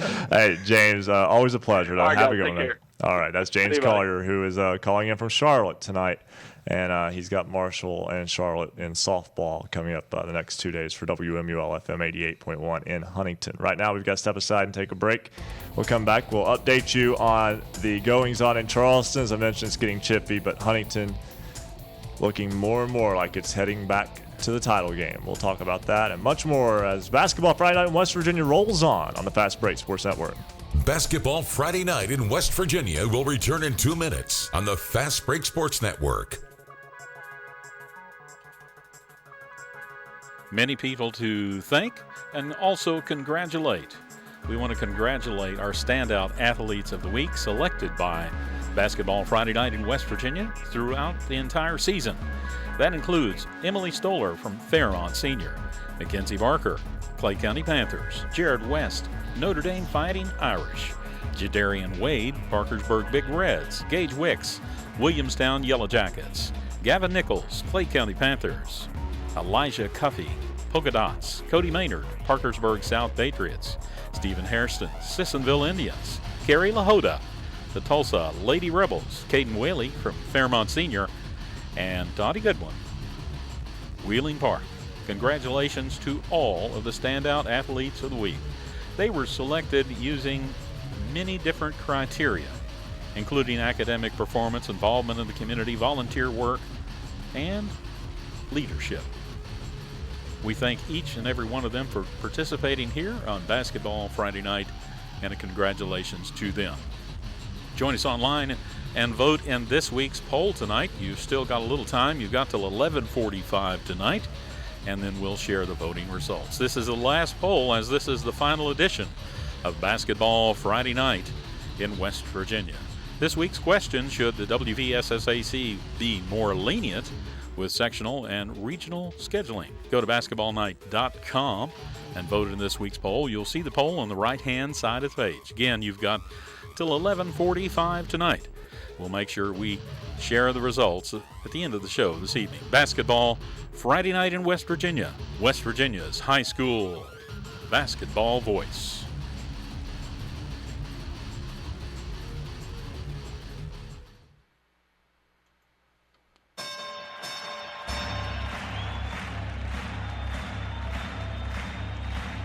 Ladies and gentlemen, welcome to the main event.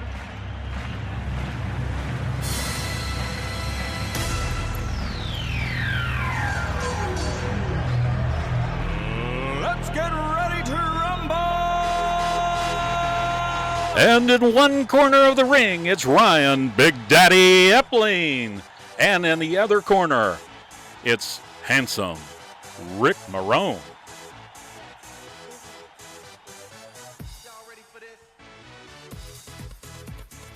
Welcome back to Basketball Friday Night in West Virginia. When you get 15 shows into the season, you got to have a little fun.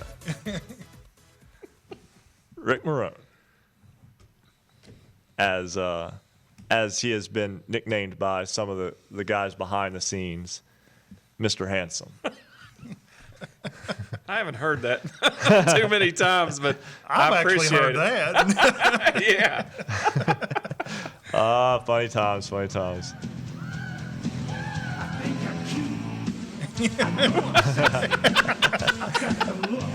That's Coach's theme song. I finally have some intro music. This is what Marone walks out to every time he's introduced at Tulsa high school girls basketball games.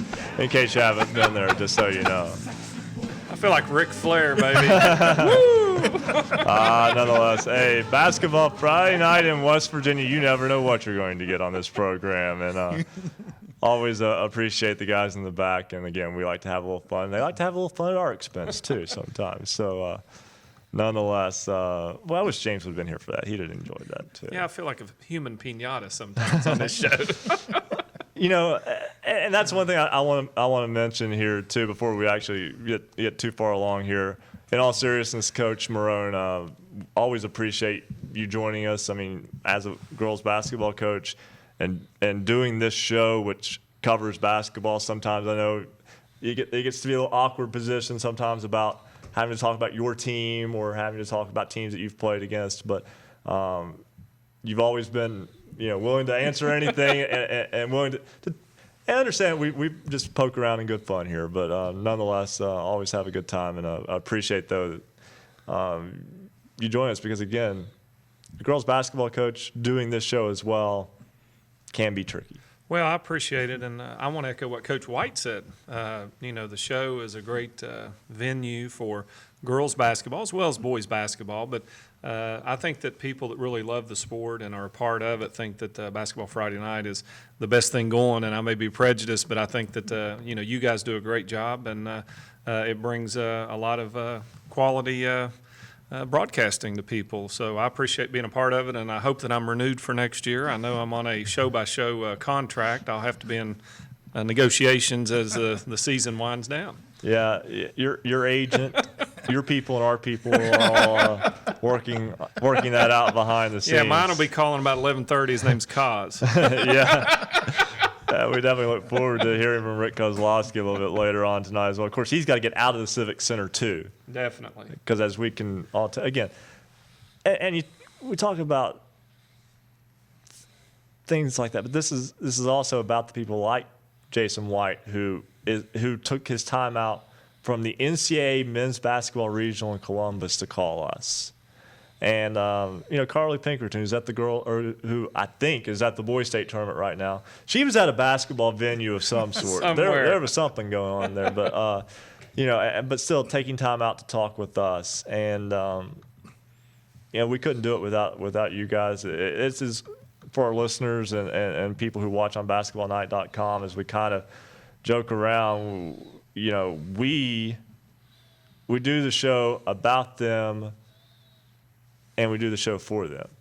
I mean, this isn't about us at all. We just have a good time doing it. By the way, Huntington, again, still running away from Hurricane, but Trey Dawson just became Hurricane's all-time scoring leader with 1,490 points. So at least he will have a good memory, but I'm sure it's not what he would have liked in Charleston as Hurricane running away in that one. And guys, while we got a chance here to just back up a second, we're talking about the games right now in semifinal action, but there's some great games earlier this week as well. I thought Wednesday was maybe one of the best days of high school basketball in Charleston from beginning to end. And I mean, that started with Magnolia overcoming a 15-point, maybe even a 17-point deficit at one point and beating Notre Dame 49-48.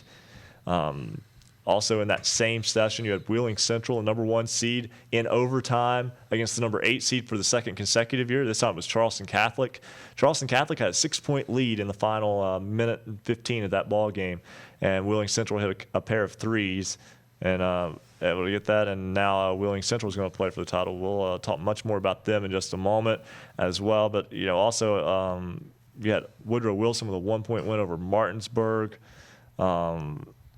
In this tournament as well. It's just been a fun tournament. That RCB Westside game last night, it went right down to the wire. It went down to a foul shot. Yeah, 58-57, and Will Fox hit a foul shot with a little over a second to go, and Bird missed a three right at the end. I'll tell you what, even as you mentioned Wednesday, the Williamstown comeback against Tug Valley, they were down 15 going into the fourth quarter of that game, and they came back and get a 46-42 win in that quarterfinal game. And Scott Sorrow done a tremendous job there with the Yellow Jackets. And Tug Valley, a team that's going to be heard from, Ryan, a lot of freshmen, key contributors on that team for Rabbit Thompson there at Tug Valley. They had knocked off Greater Beckley a couple times this year and just came up a little bit short, but I'm sure they will be back. We're going to talk with Mel Stevens in just a moment. He's the head boys coach at Wheeling Central. But didn't even mention that, you also had Hurricane beating Parkersburg on 3 at the buzzer back on Wednesday morning. I mean, just an outstanding set of games on Wednesday, and then yesterday as well. Today, it's been surprising. Well, it's been surprising, but I'll tell you what, somebody tweeted on our Twitter line that people who don't think that high school basketball is alive and well in West Virginia, they said the announced attendance are 12,500 for the night session.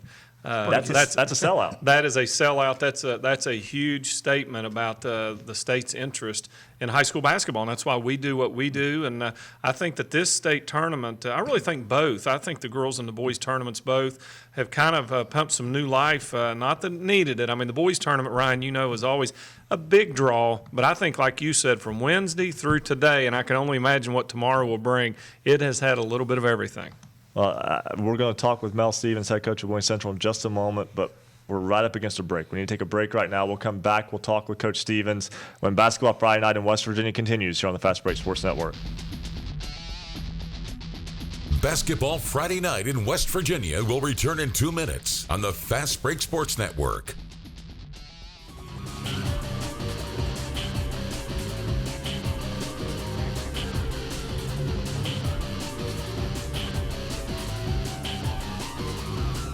Once again, a big thank you to all of our affiliates who have broadcast Basketball Friday Night in West Virginia throughout the Mountain State all season long. We appreciate each and every one of you. This is the final edition of the fastest 3 hours on radio. It's Basketball Friday Night in West Virginia. Special thanks to the folks at Power 92 Radio, 92.3 FM, WYRC-LP in Spencer.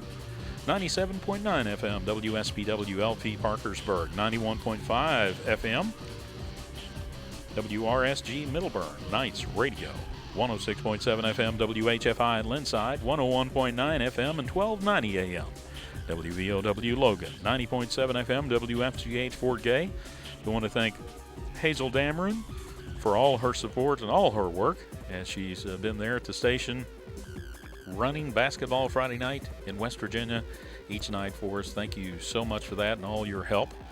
We also want to thank 98.5 FM, 101.5 FM, WQAZ-LP Edmund Beckley, 101.7 FM, WYAP-LP in Clay, 88.1 FM, WMUL Huntington. We utilize their facilities every Friday night, and they've been very gracious to let us use all the facilities here at Marshall University. And we want to thank the School of Journalism, Dr. Bailey, and we've got a whole list of folks that will give you their names on who to blame and who to thank for Basketball Friday Night in West Virginia.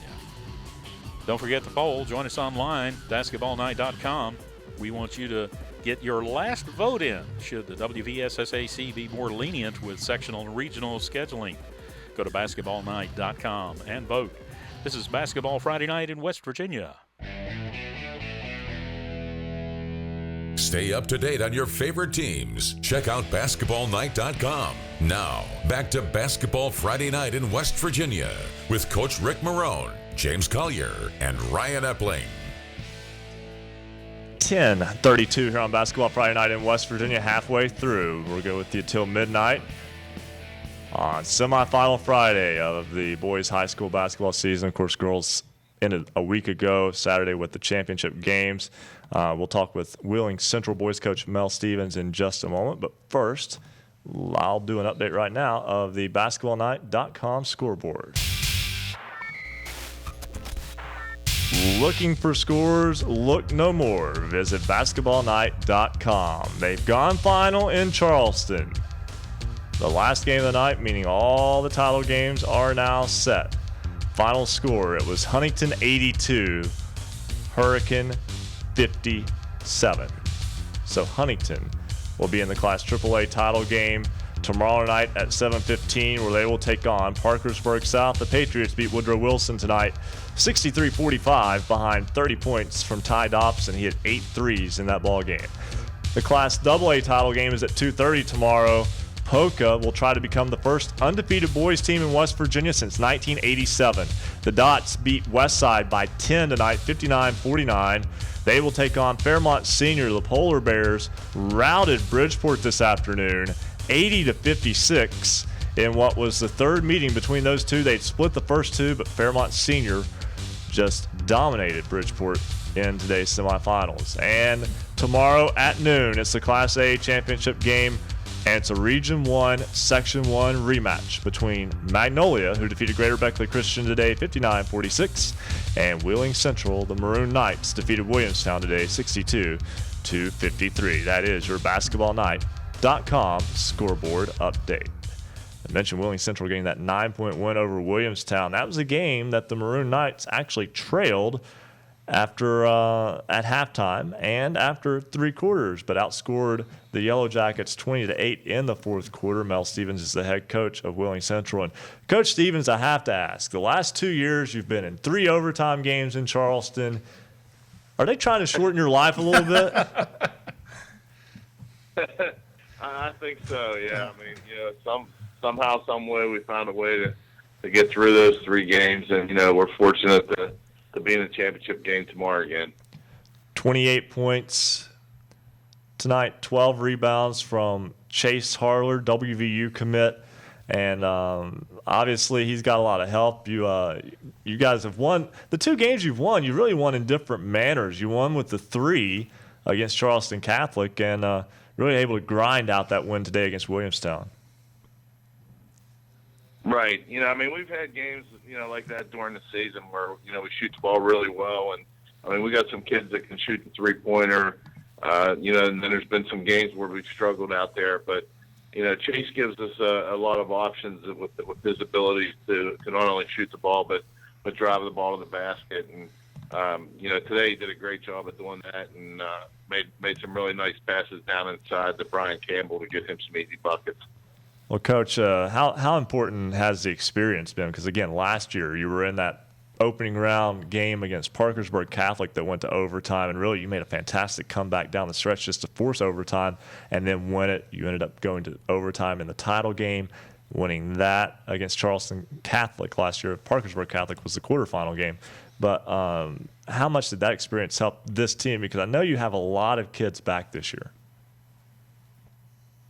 Right. We had 4 or 5 guys back. Chase was the only guy that started and had a lot of minutes. We got 3 or 4 other guys that came off the bench for us last year. But we had quite a few games this year that where we had to finish strong at the end and win. But I think the kids just have that confidence that as long as there's still time on the clock, they feel like they can come back and win any game. And we've been fortunate enough to do it a good bit.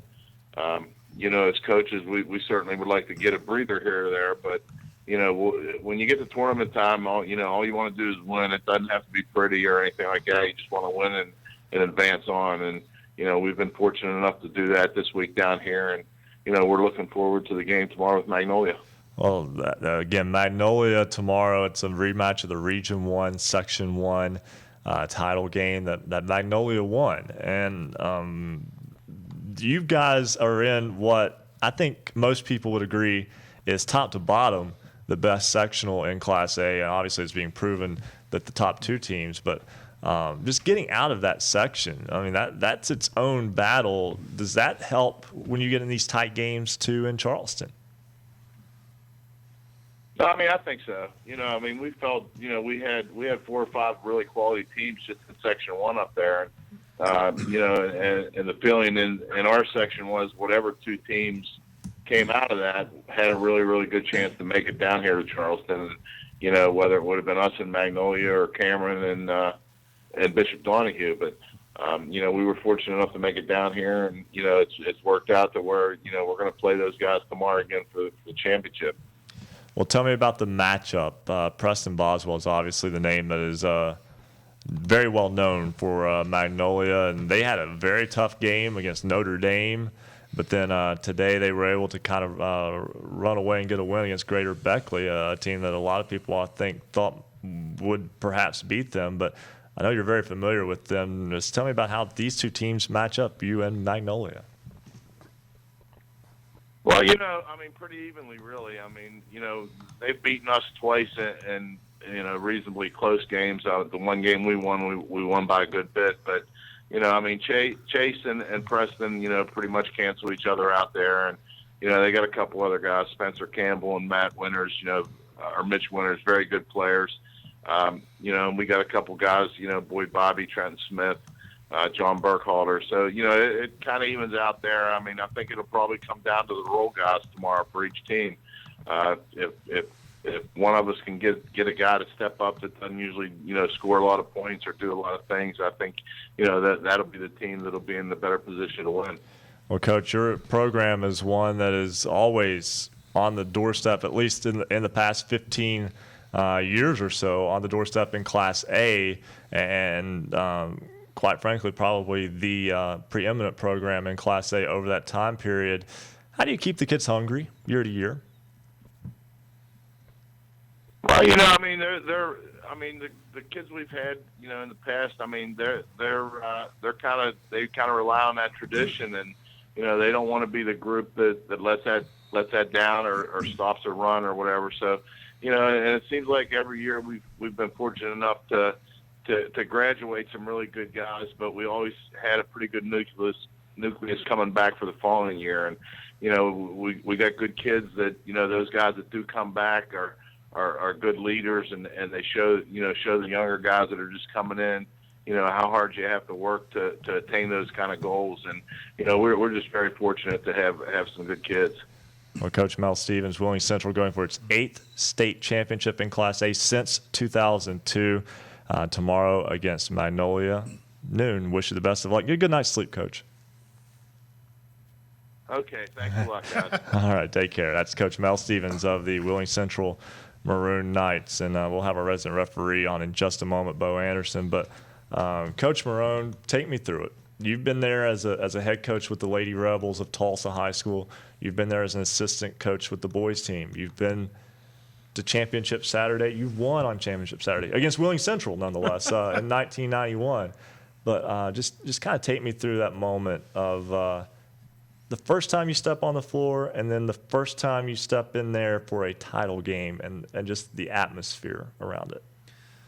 Well, I'll tell you, the thing that's probably a little more nerve-wracking from the coaching standpoint is the first game of the state tournament. We were fortunate in 91 to take a team in there that had been there a couple of times. They were used to that. We were a senior-laden ball club. But we had a tough road, too. We talked earlier with Coach Skeens about the gauntlet he ran. When we won the 91 AA championship, we went through Murderer's Row. I mean, we had a Ravenswood team, a Bridgeport team, and a Wheeling Central team. But I tell you, the common denominator, and I was thinking about this as you were interviewing Coach Skeens earlier, was we were the defensive presence, because that is something that if you look at these teams that have successful runs year in, year out, Morgantown's girls, what did Olivia Segi say? What did Coach White say? They hang their hat on their defensive fundamentals. And I think that that's a lesson for people to learn. The team that we took into Charleston in 91 that won the state championship, we didn't shoot over 40% in any of the 3 games. We won 2 of them by double figures and won a Class AA championship for the first one in our school's history. But the experience of the first game is kind of, let's get our feet under us. You've had a little bit of time to prepare. But I tell you, from that first game to the championship Saturday, and having been there in both the girls and the boys, it's kind of like, I don't want to say being in a time warp, but from quarterfinals to finals, it's almost like that you're so consumed with the tournament because you're focused on the next opponent. You've done some preparation, but it's one game at a time. We normally would be staying there in Charleston. So I don't know that that's always an advantage. I think some of these teams that are local teams, they can stay in their routine. A Sissonville team, they weren't staying in Charleston. After they played, they were going home, sleeping in their own beds. They're in their routine, and I think there's struggles from a coaching standpoint because you don't face that during the year. But to walk out on the court and know that you're in the only game that's being played in the state of West Virginia on Championship Saturday, and all eyes are on you, and there's 8, 10, 11,000 people there to watch, it's basketball nirvana, if you will. I mean, it's just a great experience.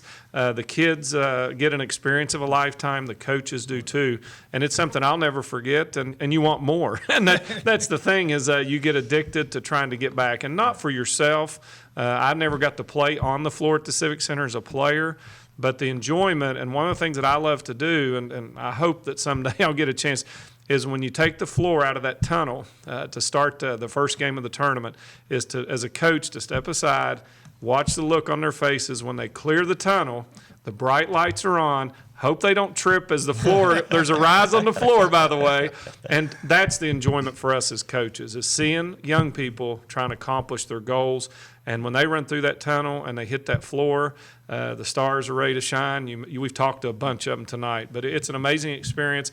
And the closest a lot of us can get, if we're not out on the court participating, go watch and enjoy it, because if you love basketball at the purest level, I think even more than college and pro, it's high school basketball. I mean, that's a big change. You know, you've played in high school gymnasiums the entire season.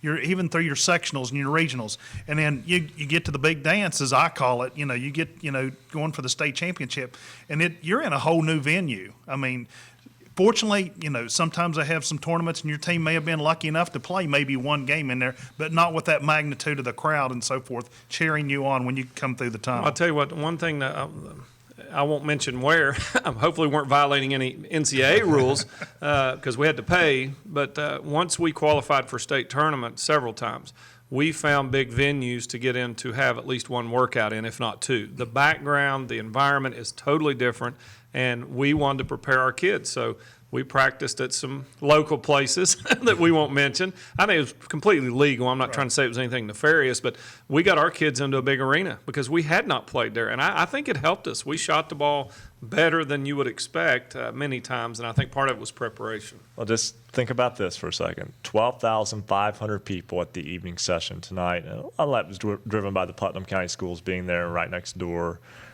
But I think for most of those kids, that's about the crowd that they would play in front of half or more than half of the season combined into one night. Mm-hmm. And it's an incredible atmosphere, and definitely one worth taking in at some point. Just like I said, I didn't get to go this year. I wanted to. Things came up. But one of my favorite things to do is to just go to a session. I don't even care who's playing necessarily. Just go to a session, hang out, just watch basketball. And it's definitely something that they do right in Charleston from that standpoint. We've got to step aside and take a break. We'll come back. We'll talk with Dave Tallman. He's the head coach of the Magnolia boys team. They've got an early start tomorrow at noon against Wheeling Central in the Class A state title game. We'll also talk with our resident referee, Bo Anderson, as Basketball Friday Night in West Virginia continues on the Fast Break Sports Network.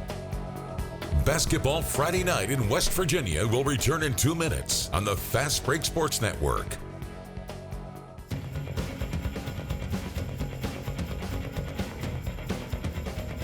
A big thank you to all of you sending tweets to us tonight and joining us on Twitter. Join us on Twitter at @hoops_roundup, @hoops_roundup.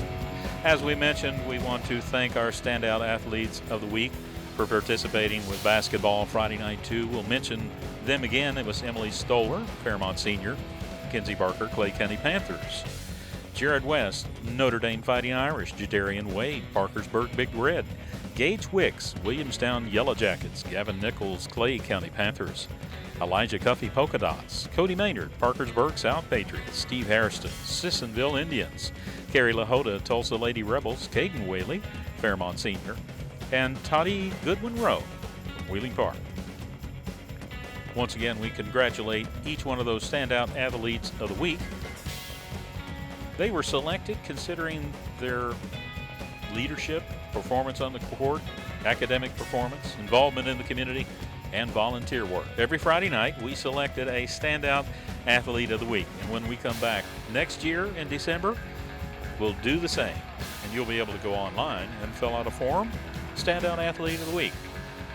You can nominate next year your team, athletes, if they do something spectacular, they're great in the community, or something that you think they should be recognized for. We want to do that for you.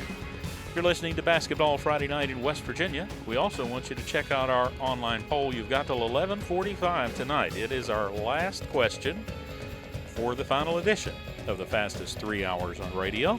And the question is, should the WVSSAC be more lenient with sectional and regional scheduling? Go online, basketballnight.com, check it out. You're listening to Basketball Friday Night in West Virginia. Stay up to date on your favorite teams. Check out basketballnight.com. Now, back to Basketball Friday Night in West Virginia with Coach Rick Marone, James Collier, and Ryan Epling. 10:49 on this Basketball Friday Night in West Virginia. Guys, we just got an hour, 10 minutes left of the show this year. Unbelievable. We always have a good time. We hope you are as well across the Fast Break Sports Network. And we know that a lot of you may be just joining us after listening into the AAA semifinal that concluded just a few moments ago as Huntington defeats Hurricane tonight by a score of 82-57. So Huntington and Parkersburg South in the AAA final, the AA final, Polka and Fairmont Senior. And the single A game will be between Magnolia and Wheeling Central. Of course, we have all the scores tonight. There aren't that many, guys. I mean, 100%. That's not a big accomplishment tonight. There were 6. But anyway, we went 6 for 6. We got all the scores, and hey, won last time, right? Why not? But nonetheless, let's go back to the phone lines. We'll talk to our resident referee, Bo Anderson, in just a moment. But first, I want to talk with Dave Tallman. He's the head coach of the Magnolia boys basketball team. And, Coach, congratulations on your semifinal round victory over Greater Beckley Christian today. Yes, we played very well. I'm proud of my guys. The whole key to this is to peak at the right time of the year, and it just seems like we're doing that. Well, you come from a strong sectional. We've talked about this all throughout the season, and you get a familiar foe in Wheeling Central. Is it easier to play somebody that you're more familiar with from a scouting standpoint? You don't have to try to put new stuff in a shoot around or anything like that before the game. It's just somebody you're familiar with. You just kind of go play.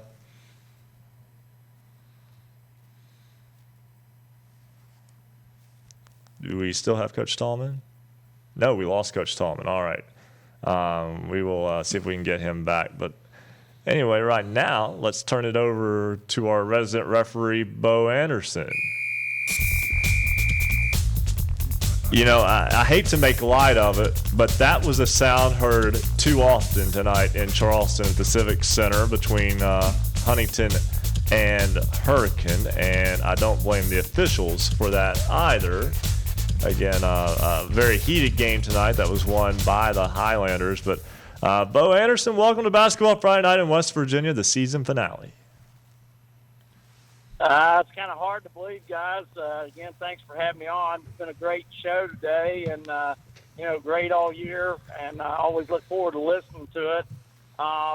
When you're talking about that game, I'm not going to talk about games in particular because there was others. I have to say I'm quite a bit disappointed in the overall sportsmanship today. There was either 7 or 8 technical fouls handed out. I saw players mouthing players, getting technicals. I saw one walk over another player and basically rub his tail end in his head and get one. I saw a lot of very uncharacteristic for the state tournament sportsmanship, and was really disappointed in that today as a whole. That is not fun to watch. It is sure not fun to referee. And, I think that sometimes I think those coaches really need to take a grasp on some of these players whenever they commit things out in front of 12,500 people. We've talked about what a great atmosphere that was for basketball, and you don't want anything to be tarnished by it. But one thing we wanted to bring up with you, we've talked several times this season about the new public address rules, and before we bore anybody with that, basically public address announcers are not supposed to announce the number of team fouls, the things of that nature. There's a lot more to it now than what there used to be. It's supposed to be a little more regulated. Was that followed in Charleston? Not really. It's not really been followed anywhere. Exactly. And, I think it's, again, we talked about this. Players, coaches, everyone, I think they understand those sports announcers have been doing it for, most of them that do even their own schools have done it for years, and it's hard to break those habits. And I think being on the Civic Center floor, the announcer really wasn't a home announcer.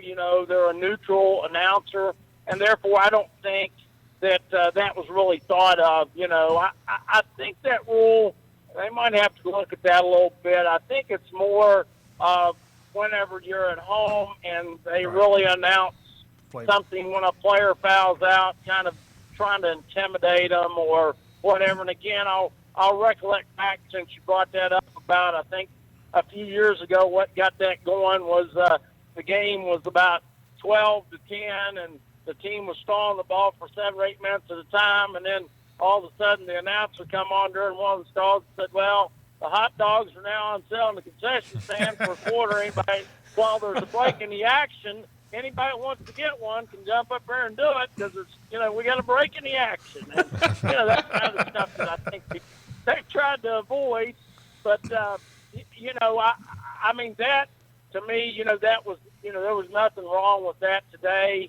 Like I said, the only thing that I picked out that I was very disappointed with was the poor sportsmanship among several players today on several different teams. Well, I'll tell you what, Bo, usually we keep you on hold forever and then we bring you in, but right now we didn't keep you on hold very long, so to make up for that, I'm going to have to put you back on hold for just a minute because we've got Dave Tallman back from Magnolia.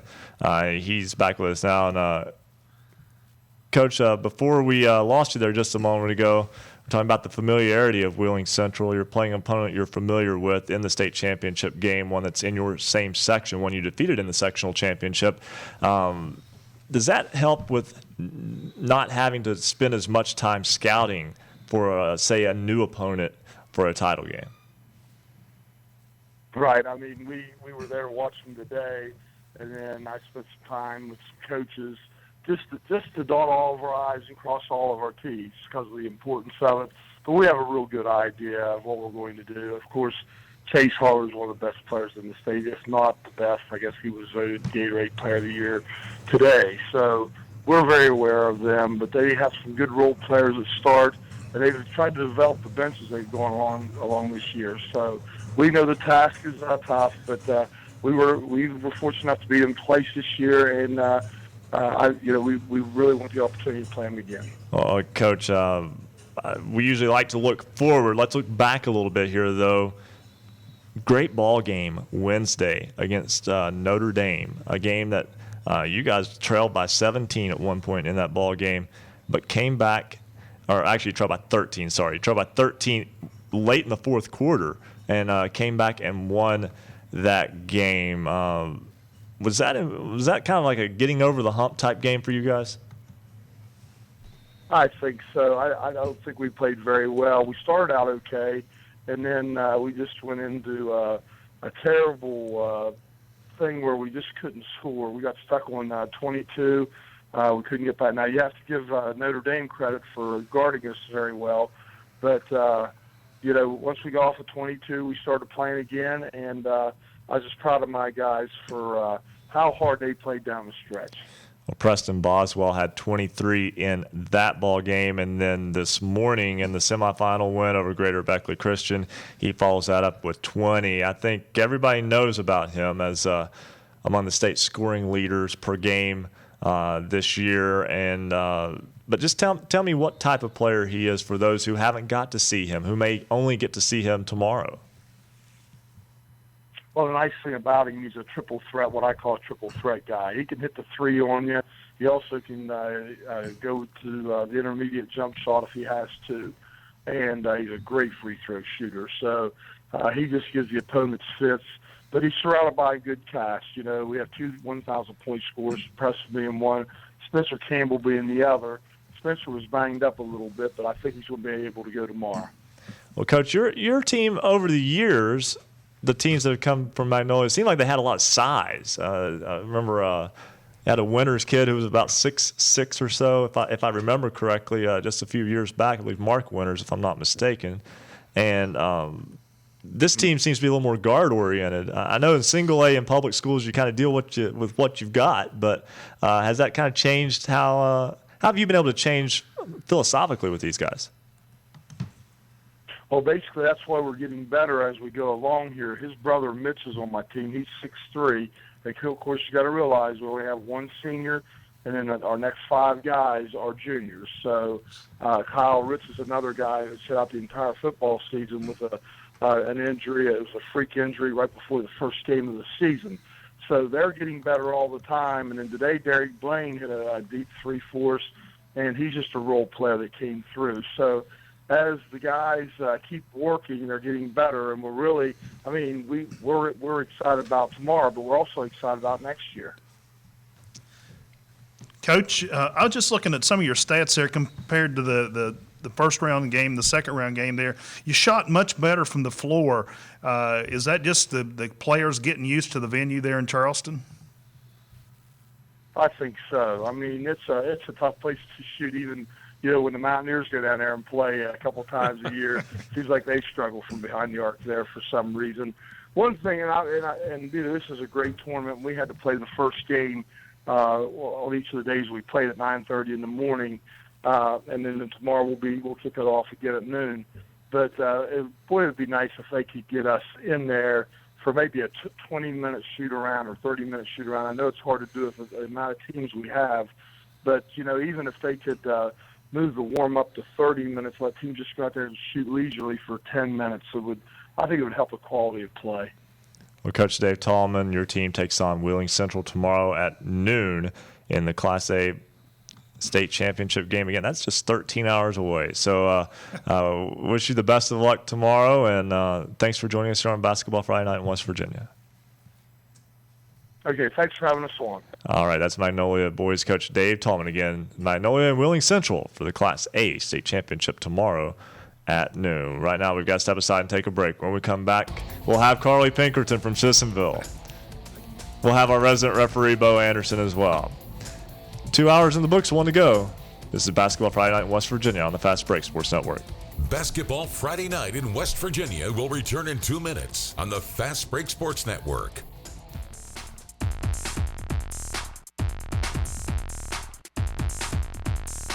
Thanks for joining us on the final edition of Basketball Friday Night in West Virginia, the fastest 3 hours on radio.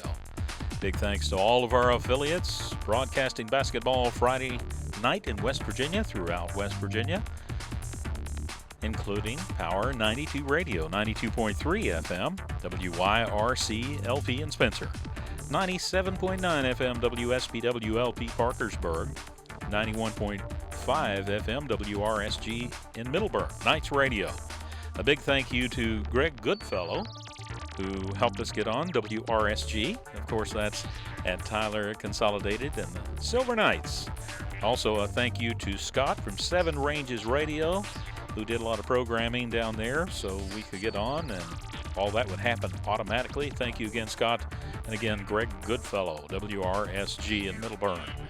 Also, a shout out to 106.7 FM WHFI in Linside, 101.9 FM, and 1290 AM WVOW Logan, 90.7 FM WFGH Fort Gay, 98.5 FM and 101.5 FM WQAZ LP Edmond Beckley, 101.7 FM WYAP LP Clay, and 88.1 FM WMUL Huntington.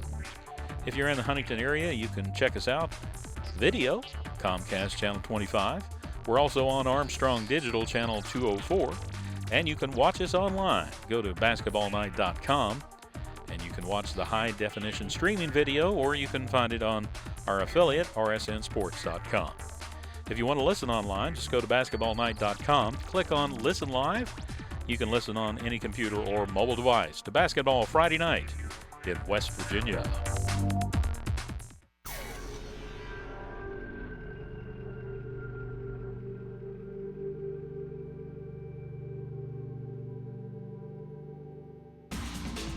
This is Basketball Friday Night in West Virginia. Heard statewide on great radio stations. Visit basketballnight.com to find the station nearest you. Get all the scores all the time at basketballnight.com or on Twitter at @hoops_roundup. Now back to Basketball Friday Night in West Virginia with James Collier, Rick Marone, and Ryan Epling. 1 hour to go. It's 11:03 on this Basketball Friday Night in West Virginia. Ryan Epling along with Coach Rick Marone and Joe Linville here with you on our final show of the season. Semifinal Friday boys basketball action. It's in the books now in Charleston, and Coach Marone has a check of the basketballnight.com scoreboard.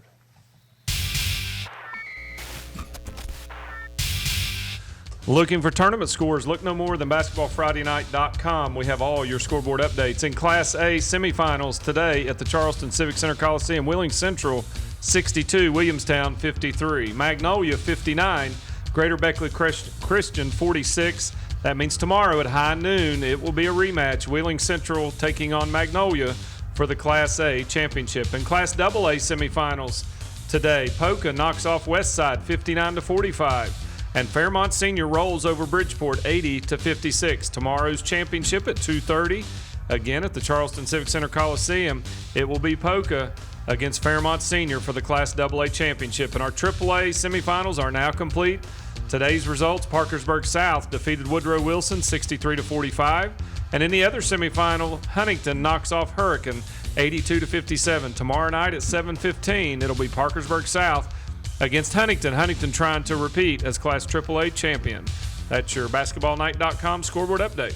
Thank you very much, Coach. And a week ago, it was the girls who took center stage in Charleston. And last Saturday afternoon, Sissonville, the number 4 seed in AA, beat number 2 seed Fairmont Senior in the state championship game. Carly Pinkerton scored 26 points in that ball game. She joins us now. Carly, we were speculating before when we tried to have you on there a little bit earlier. Were you at the state tournament? Yes, I was. All right, yeah. That's what we thought because, again, the reception there just doesn't do anyone any favors. But big win over Fairmont Senior. Big win over Fairmont Senior. Big win over Wyoming East. And Carly, you're among a group of girls that has success in soccer, has success in softball, and has success in basketball. How important is being well-rounded and being good in multiple sports help you when you get onto a stage such as Charleston, where you've played so well the last 2 years? Well, I mean, I think it just helps me in general because once you play so many games, you just aren't, that worried about it because it's just like another game to you. That game against Fairmont Senior, again, you had 26 points and 10 rebounds. And, again, you averaged more than 20 points per game. This is what we were talking about before when we lost you, but you scored 26, 20, and 26 in the 3 state tournament games, accounted for over a third of your team's offensive production. Was it something that going in you knew that you had to take on more of the scoring load in Charleston? I mean, no, not really. I was just trying to do whatever I could to, pull through for us to get a win. Well, again, 50-47 was the final score in that one. And you were at the free throw line with just a 1-point lead and 3 seconds left, knocked down 2 free throws to the best Fairmont Senior could have done was tie it. Tell me about being at the free throw line, what's going through your mind as you step up to the line there to make the 2 that basically clinched the ball game. Well, I just knew that I really needed to make these for us to, seal the deal on the game, and I just shot it and focused on the shot and just made it. So Rich Skeen, your head coach, also coaches the boys team there, and we've had him on the program several times. Does he ever seem like he's maybe gets confused over who he's coaching at the time or maybe lose track of what he's doing? Because, that's a lot to do. No, I don't think he does. I mean, he's a really good coach, and he seems to coach us both very well, I think. He's a friend of the program, so we can give him a rough time sometimes a little bit. But nonetheless, Carly, the Pinkerton name in Sissonville is well known for coming through in the clutch. Eric Pinkerton played football at Marshall, had the catch in the 1999 MAC championship game that won that one. What's having that last name mean to you? I mean, it's important to me, I guess. I mean, like, just shows who we are. And what you are now is a AA state champion. Congratulations on that. An amazing run last week through Charleston, as we've talked about earlier in the program. And again, one that probably won't be forgotten for some time, one that will be remembered for a long time. Carly, congratulations, and wish you the best of luck going forward in the softball season. That's Carly Pinkerton, Sissonville High School. And Thank you. Definitely appreciate her joining us tonight as well. And, of course, we had the problems there with the Civic Center. Go figure. Can't imagine. No, really. Problems with the Civic Center. Cell service and Wi-Fi. Yeah, I mean, how many times does the media and everyone else actually agree on anything? So Exactly. It could be a unified effort. Bo Anderson rejoins us now. Sorry, our resident referee, we had to put you on hold there for a little bit. We had some other business to take care of here. But, yeah, maybe we should get a technical for that. But nonetheless, Bo, again, you're from a referee standpoint, I know that you have a different viewpoint of things, a different vantage point, a different perspective. But the level of play in Charleston this week, there are probably as many kids that will end up on Division I teams with scholarships as there's been maybe in the last 15 or 20 years. Is the level of play better? Well, I think that, once the teams make it to that, from the standpoint of making it to the state tournament, I think they all have to have, at least one player who is, maybe a prospect for college. And there are a few that I'm sure are going to go play somewhere, whether it be big or small. But for this state and as few high schools as it has, I think that means that most of the time you are going to see most of the players who are going to go to the next level in the state tournament. Now, there are a few rarities where you have upsets and, or you have matchups in the regionals where there's someone that gets knocked off that may have a player that nobody gets to see throughout the state. But, I think for the most part, it's you get a chance to see some of the best that are out there to offer for our state. I think they're definitely been on display over the past several days. I know that the sportsmanship is something that, quite frankly, does need to improve. Unfortunately, when it gets cast out on the big stage, it really shows up. But from your standpoint, anything? Okay, I've got to admit, we talked with Rick Kozlowski a little bit earlier about this, or actually we haven't talked to him directly. We'll talk to him later about it in person. But numbers on uniforms that can be very difficult to see. Wheeling Central wears white uniforms with white numbers and a thin maroon outline. I know that officials have enough to deal with as is, but wouldn't you think that would be more of a point of emphasis than what, say, Frank Blake, the public address announcer at the Charleston Civic Center, is saying? Well, yeah, of course, I got to watch that because, being a referee and saying you can't see the numbers, that's pretty bad. So you got to watch out what, but yeah, they're not the only ones. There are two or three that have gotten these new uniforms that have numbers that are basically white with the outline. There may be some kind of something down the line to change that a little bit. That has to go through National Federation, and, would have to be a rule change. And they vote on the rule changes for basketball for next year, usually about the third week of April. So, basketball season gets over, and within a month, they're talking about the rule changes. So, I see that as being something that might get changed. The only thing about it is, we all know that uniforms are extremely expensive, and people go out and spend $4,000 and $5,000 on a set of uniforms, and then don't even have them for a year, and the rule gets changed, and it may be a school that can't afford another set for a long time. So, yeah, that's one thing that may be looked at. I'm not sure why that trend got started. And again, once again, the officials are the last people that are thought of when it comes to that. And, we're the ones that's got to report those fouls. And so, it can make it tough, especially if it's two numbers that are extremely close and both players are close to each other. And you're going to determine which one you're going to report the foul on. Hey, Bud, I'd like to go back. Ryan was talking to you a little bit earlier about the PA announcing and so forth. My understanding, and I've talked to other officials about this, and I've actually done the PA at our local high school there for a few games this year. And, I try to emphasize the visiting team just the same as I did the home team. And I think that was kind of my understanding is in that ruling that's what they were trying to look for. The home announcer didn't, give your home team more emphasis than you did the visitors. Right, but there are a little bit of rules there that say you're not supposed to say the number of points this player now has, the number of fouls that they have. You're only supposed to announce who the foul's on, who scored the basket.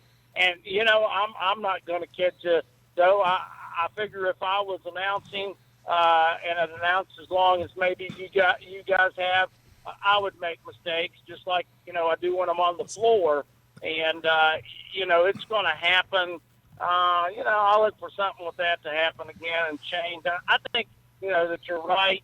I think the rule is to lean towards not showing favoritism for the home team. I think some people would kind of say, hey, but you know what? We're at home and, getting them fired up or whatever you want to call it is, what we want to do when we're at home and we have our bigger crowds. But, I think there's a fine line between that and being, should I say, unsporting to the visiting team. And I think that's what they're looking for. But I just think they've got to look a little deeper in what they want to do because, there's people that keeps the, keeps the scores and the fouls and everything. I see it up at the state tournament. They'll have their books out and be keeping track of the fouls. And if the announcer's announcing that stuff, then, it helps them out as well. And so I think they might need to take a relook at that and give a little bit more leniency. Again, I'm just one of a million people that would help to make that decision if it was asked. But, I think that's one thing that they could relook at. Bo Anderson, our resident referee, we always appreciate it. Again, you're a friend of the program as well, and definitely always we thank you for taking the time out to talk with us and go through whatever situations may come up. And I think that you definitely add something unique to this program and that anyone who listens will have a little bit of a better understanding of the rules of what they're seeing. And we definitely appreciate you taking the time out to do that with us and always for listening as well. Well, I appreciate it. I enjoy it. I heard we had a new member tonight. There was a new member to the cast here, Mr. Handsome, I heard. And, I know he's not really, every time I have him in a game, he's not really that handsome. But somehow he's the new title. I don't know how that occurred, but somebody's going to have to explain that to me down the road. Hey, Bo, before we let you go, I want you to know that tonight, James Collier issued you the longest range technical in the history of this show from Charlotte, North Carolina. He said, I'm ringing Bo up. He's now received a technical, so you got one tonight. Enjoy that in the off season. Well, you know what? All I can say is I'm going to remember that for next year. Hey, guys, I really enjoyed the show. You guys do a great job. I enjoyed being a part of it. I appreciate, you guys, appreciating, what I try to do for the program, and I appreciate everybody out there that enjoys my part. I like to bring a little, funniness to go with it to show basically that I'm a human being. Just because I put the striped shirt on, that doesn't mean that I can't still be funny or can't still, have fun. And I enjoy this show. I look forward to doing it next year, unless Mr. Handsome fires me or somebody. But, you guys, again, you do a great job, and I certainly appreciate it. And, thanks for everybody that has listened to me and give me my good compliments. I appreciate all of it. All right, we definitely appreciate it. Bo Anderson, as Bo rides off into the offseason now for our resident referee. We'll step aside, take a break. When we come back, Rick Kozlowski from the Martinsburg Journal Also got a little bit of a surprise a little bit later on in the program that we're working on, as well as Basketball Friday Night in West Virginia continues on the Fast Break Sports Network. Basketball Friday Night in West Virginia will return in 2 minutes on the Fast Break Sports Network.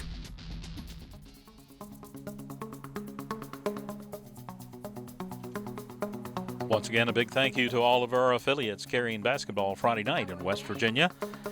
And a shout out to Lori Wright running the program on WSPWLP. We appreciate them in Parkersburg carrying Basketball Friday Night in West Virginia.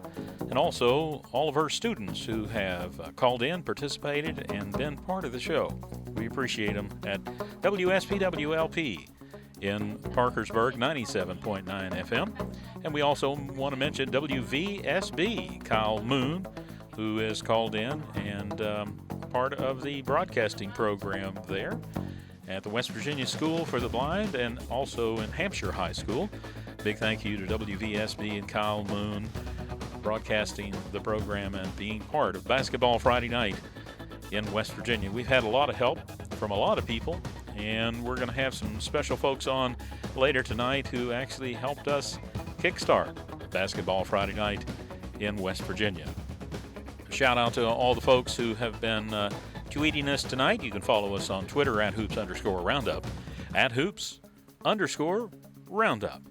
And a shout out to Kirky McCown, Joe Myers, Leslie, Austin King, new follower tonight, Pineville, West Virginia, Paige Anderson, Angie Mayhew, who's a regular, sending us updates on Twitter, Jennifer Stewart, new follower tonight, Jay Swartzmiller, Junebug232, Renee Pritt, also a new follower tonight at Basketball Friday Night, @hoops_roundup, @hoops_roundup. Examiner Sports, thank you for sending us a tweet. And THSH Panthers and Drew Vernon. You're listening to Basketball Friday Night in West Virginia.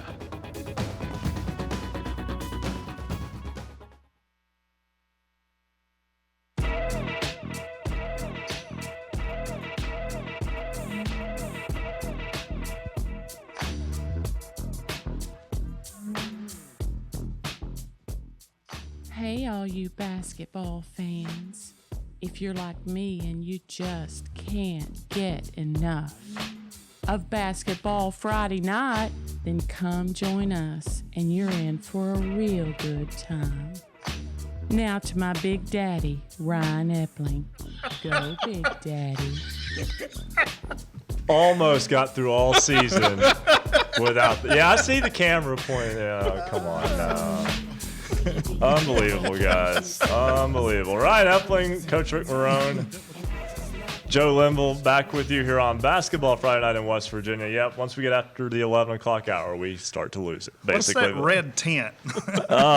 Tell you the truth. Yeah, that's the most color I've had in my face for like a month now. When you work overnight, you tend to go a little pale. But nonetheless, state championship games are set in West Virginia boys basketball tomorrow afternoon.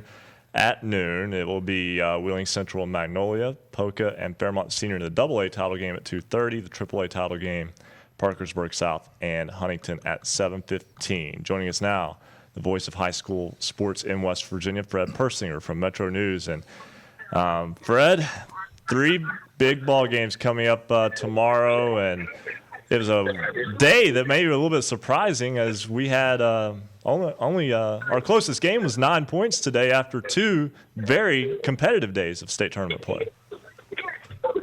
Yeah, you're right. And first things first, I was afraid there for a second I'd called the wrong show during that rejoin.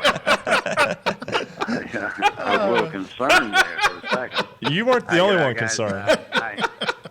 Really. I agree. I thought really after the quarterfinal round action we saw on Wednesday and Thursday that today it was just going to be, I couldn't wait to get to the Civic Center. And then after I got there, I thought, what the heck am I doing here so early? Because I didn't have any games until tonight. And I mean, really, they just, for whatever reason, go figure. I don't know. I can't put my finger on it. I didn't think I would see Beckley play as bad as I saw Beckley play. And I give credit. Certainly to Parkersburg South, they had a lot to do with that. They're a very good ball club. And then tonight, the last game that I just did, that AAA semifinal between Huntington and Hurricane. I mean, Huntington scored the first 6 points and it was over. I mean, it was completely over. And for whatever reason, Hurricane just could not get anything to hit for them. So, it's one of those crazy days, that's for sure. Seems like anytime you get this far in the season, you get those sometimes. Sometimes you have matchups that are familiar. We look at Fairmont Senior Bridgeport. I mean, those two played 2 great regular season games. And then today, Fairmont Senior beats the Indians by 24 going away. Didn't see that coming. Now, the other AA game tonight, I think Polka Westside, yes, that ended up being a 10-point game. That was tied after 3 quarters, and Polka kind of put the foot on the accelerator there in the 4th quarter. That's a Polka team that's going to try to finish an unbeaten season tomorrow. And, Fred, that's a basketball team that when they go, they're very difficult to stop. Yeah, I think Allen Osborne has a really, really good ball club. I mean, he has a young ball club. I mean, you lose one of the Frampton kids, but, the other one's a sophomore, and you got Cuffy back for another year. So he's got some talent coming back, but they're very athletic. But they're going to meet up with a very athletic Fairmont Senior Ball Club tomorrow that, I think it's probably going to be the best game of the day. I really feel that, and just seeing the way they match up. Both teams are very athletic. So it's going to be a fun ball game to watch, and that's the second game of the 3 tomorrow. I think the single-A game tomorrow between Wheeling Central Catholic and Magnolia, and Magnolia's got a good ball club. I just think Wheeling Central's been there, so many times. They're so seasoned veterans, and I think they're going to probably be the favorites. But, Dave Tallman's crew proved today that they can handle any type of offense that's thrown at them. It's the way they handled things today. And then championship game tomorrow night in AAA, you get Huntington back in there against a very long and athletic Parkersburg South Ball Club that's just proven through this week and really all season long that they're probably the team to beat in AAA, particularly with the teams that did get down here in Capital and South Charleston and Morgantown. I think Mike Fallon's got an outstanding ball club. So, we could have a chance to have 3 very good games tomorrow, but I think certainly the AA teams have a chance to be the best game tomorrow. That's 3 championship games. I think that AAA game is going to be high octane too. Those teams like to get up and down the floor, and not sure what role you'll play tomorrow night in broadcast, but I think if you're doing play-by-play, you'll have to make sure you get a little rest for that one, right? Well, I've done all the AAA this entire week, and now tomorrow I do all 3 games on television. So you guys know as well as I do. You can slow it get down quite as much into it in a TV game. You got to let the pictures tell the story they say, So it's not quite as involved for me doing the TV broadcast as it would be on radio, that's for sure. But, I think we got a chance to see some good basketball tomorrow. I know we got some good athletes on the floor for all 6 teams tomorrow, regardless of how they match up or how the games are going to go. You're going to see some really, really good athletes tomorrow. Well, Fred, we had you last season on the last show of the year, this season the last show of the year as well. We always appreciate it, and definitely thank you for all the work that you do for high school sports in West Virginia with Metro News, and again, such a good professional voice and broadcast of ball games for our high school athletes, and definitely something they deserve and something that you guys provide. Definitely always appreciate it, Fred. Hey, no problem. Like I say, if you guys want to loan out your rejoiner, just let me know. Absolutely. That's Fred Persinger. I can use that voice on game night.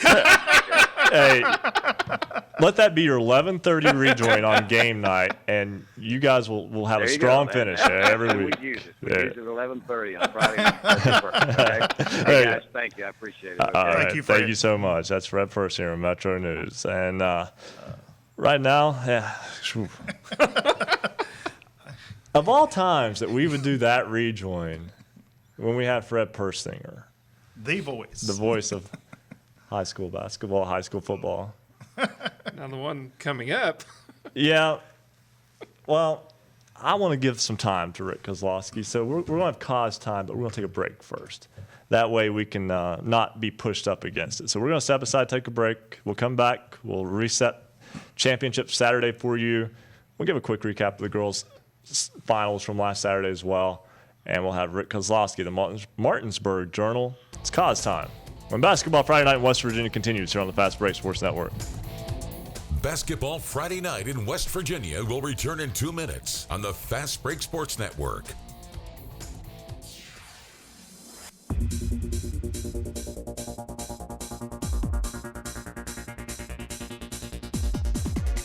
One final time, we want to thank all of our standout athletes of the week, including Emily Stoller from Fairmont Senior, Mackenzie Barker, Clay County Lady Panthers, Jared West, Notre Dame Fighting Irish, Jadarian Wade, Parkersburg Big Reds, Gage Wicks, Williamstown Yellow Jackets, Gavin Nichols, Clay County Panthers, Elijah Cuffey, Polka Dots, Cody Maynard, Parkersburg South Patriots, Steve Hairston, Sissonville Indians, Gary LaHoda, Tulsa Lady Rebels, Caden Wellman with Fairmont Senior, and Toddy Goodwin Rowe, Wheeling Park. They were all the standout athletes of the week right here on Basketball Friday Night in West Virginia. Congratulations to each and every one of them. Next year, we'll be doing the same thing. We will choose a standout athlete of the week. We've got a few minutes left to answer our final poll question. This is the final edition of Basketball Friday Night in West Virginia. It is the fastest 3 hours on the radio. Poll question tonight: should the WVSSAC be more lenient with sectional and regional scheduling? You can go to basketballnight.com to vote in this week's poll. You'll see the poll on the right-hand side of the page. You got till 11:45 tonight to vote, so you got about 15 minutes. We'll share the results at the end of the show this evening. Once again, Basketball Friday Night, West Virginia's high school basketball voice. Shout out to the folks sending us messages by Twitter. We really appreciate that, and all the new followers tonight, including Kirky McCowan, Joe Myers, Big E, Ronnie B, Mike Winters, Young Sashi, Trigger Trey Smith, Renee Pritt, a new follower tonight on Basketball Friday Night in West Virginia.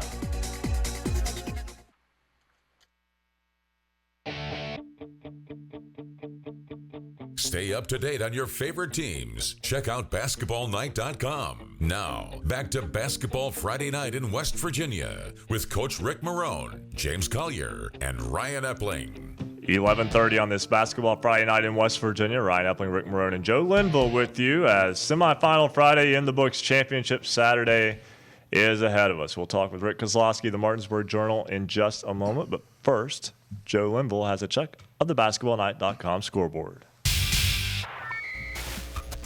Looking for scores? Look no more. Go to basketballnight.com. Recapping the girls' state championship games from last weekend, it was St. Joe over Wheeling Central in the single A by a score of 40-37. In Class AA, it was the Indians of Sissonville over Fairmont Senior 50-47. Sissonville takes home that Class AA trophy. In Class AAA, it was Morgantown over Parkersburg South 48-31. Now let's recap action from the Charleston Civic Center today in boys semifinal action. In Class Single A, it was Wheeling Central over Williamstown 62-53, and Magnolia defeated Greater Beckley Christian 59-46. And the championship game at noon tomorrow at the Charleston Civic Center, it'll be Wheeling Central taking on Magnolia. Moving on to Class AA, in a game that looked like it was going to go down to the wire, but the Polka Dots turned on the accelerator in the fourth quarter, defeating the Renegades of Westside 59-49. And the other Class AA game, it was the Polar Bears of Fairmont Senior over Bridgeport 80-56. So in the Class AA championship game tomorrow afternoon, it will be the Polka Dots taking on Fairmont Senior. That game will tip off at 2:30. In Class AAA, earlier this evening, it was Parkersburg South defeating Woodrow Wilson 63-45, and in the nightcap game, it was Huntington all over the Hurricane team 82-57. So in the championship game at 7:15 tomorrow night, it will be Parkersburg South taking on the Huntington Highlanders. And that's your basketballnight.com scoreboard. Thank you very much, Joe. We go back to Charleston, I think. Rick Kozlowski, Martinsburg Journal. Still in Charleston, Rick? I am. And you're not at the Civic Center, or else we couldn't hear you. Well, I paused slightly there. I paused from the cause. I was waiting for my bumper music. You know, we kind of are too. I'm looking at our guys in the back right now, and they're just holding their hands up at me like, got nothing. There we go. What I worry about is how we have all this bumper music. Like, this show took a strange turn about 15 minutes ago.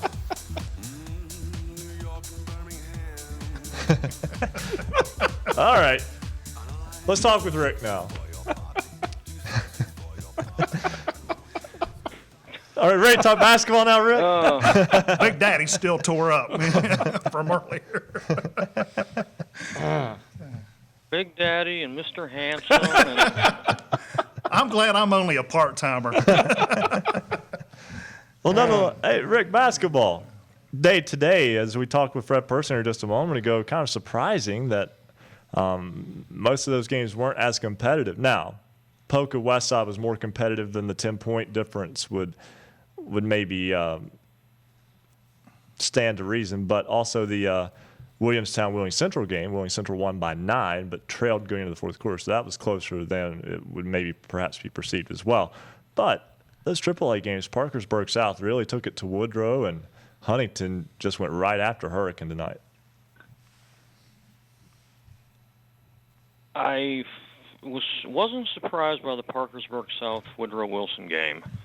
I looked at Woodrow Wilson in warm-ups, and I said to the esteemed sports writer Doug Huff, who was sitting next to me on press row, I said, Parkersburg South is going to win this by at least 10. I just think Woodrow Wilson had such a difficult game, intense game against Martinsburg on Thursday, and it took a lot out of them. And I don't want to take anything away from Parkersburg South, because that team has just played exceptional in 2 games down here. They're relentless. They got size, and they got the ability to drain the ball from all over the court. If they had shot maybe a little bit better today, they could have made the game a lot more lopsided than it turned out to be. I was really captivated to see Huntington and Hurricane, because they had played such close games this year, and of course last year's state championship game was, just an incredible display. And I think, Huntington got out to the lead, and Hurricane, I can remember where I'm at, kind of panicked a little bit, and they were jacking up 3-pointers when they still had the opportunity to kind of take the ball inside, score the 2-pointers and get themselves back in it. And I think they went deep a little too early, and that's where it kind of got away from them. Anything surprised you as a whole, though, over the course of the state tournament?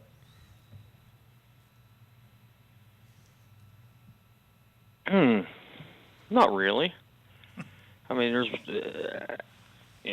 good first round games. Second, I think the games today, a little bit, on the, a little bit more wider spread scores, and sometimes that I think happens because of the back-to-back nature of the games. When you're, have to keep playing, not getting that day break in between, that kind of can be a little troublesome at times. It's been a year where, again, I think going into the tournament we thought AAA would be pretty well wide open, and turns out that we've got 1 versus 3 in AAA. AA, you've got 1 versus 3, and single A, you've got 1 versus 3. Turns out those Cedars aren't that bad, right? Well, it just means all the games will be a 4. There you go. And Rick, I'll give you a chance to vent on something here. And we've got Mike Fallon with Parkersburg South. We'll talk with him in just a moment, the head coach of the Patriots. But from your perspective, working in the Charleston Civic Center Coliseum, which requires the internet, and the struggles of everyone on press row to be able to get their work out, seems to be every year, and seems to be nothing done about it. I'll give you about 30 seconds or so of open mic to just go ahead and air your grievances. Well, I know that the discussion came up earlier about those numbers on the uniforms that are the same color as the uniform tops. And for the Wheeling Central Williamstown game today, I went and sat at the top of the Civic Center in the last row, and I had, other than Chase Harler, who I basically you can recognize because of his talent. I mean, you can tell he's a basketball player. Other than him, I had no idea who was who. I couldn't see the numbers. Now, maybe that's old age. Maybe it's that I was so far away, but that one has kind of bothered me all year. And I know I think it goes back to the uniform companies trying to, outdo each other, come up with new styles, new looks, and like the referee said, no one takes into consideration some of the important aspects, some of the things that matter. If you can't see, I know I covered a game this season where both teams had numbers that were the same color as the jerseys. This was early in the season. Wasn't sure who some of the kids were. I was having a heck of a time trying to figure out who was who. Okay, you wanted me to vent about the Civic Center. Part B. Rick, ironically, though, I actually sat in the upper deck of the Civic Center last year for a boys session that Wheeling Central was in. Could not tell anybody from anybody. Now, I'm going to get on the Mike Fallon a little bit, too. Because Parkersburg South played right after that and it was blue on blue. Well, that's good because you're about 40 years younger than me. Oh, maybe not that many. I hope you're not that old. And your eyes are better. Your eyes are better than mine. So if you couldn't see them, and I couldn't see them, something needs to be done. Right. Totally agree. Hey, Rick, always a pleasure, and we've enjoyed it this year. Again, you're a fixture on this program as well. We consider you one of the basketball night family, and definitely appreciate all the time that you give us on your Friday nights during the basketball season. Aren't you going to ask me for my predictions for tomorrow? Sure.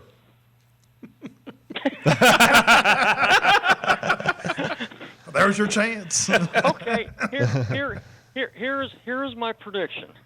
The team that scores the most points will win the game. All right. You know what? Rick bats 1,000 on that. There you go. Rick Kozlowski. I'm perfect there, Big Daddy. All right. Hey, Rick, again, always a pleasure. And hope you've enjoyed the trip into Charleston, except for the Civic Center's internet connectivity issues. And certainly hope you have a safe trip back to Martinsburg.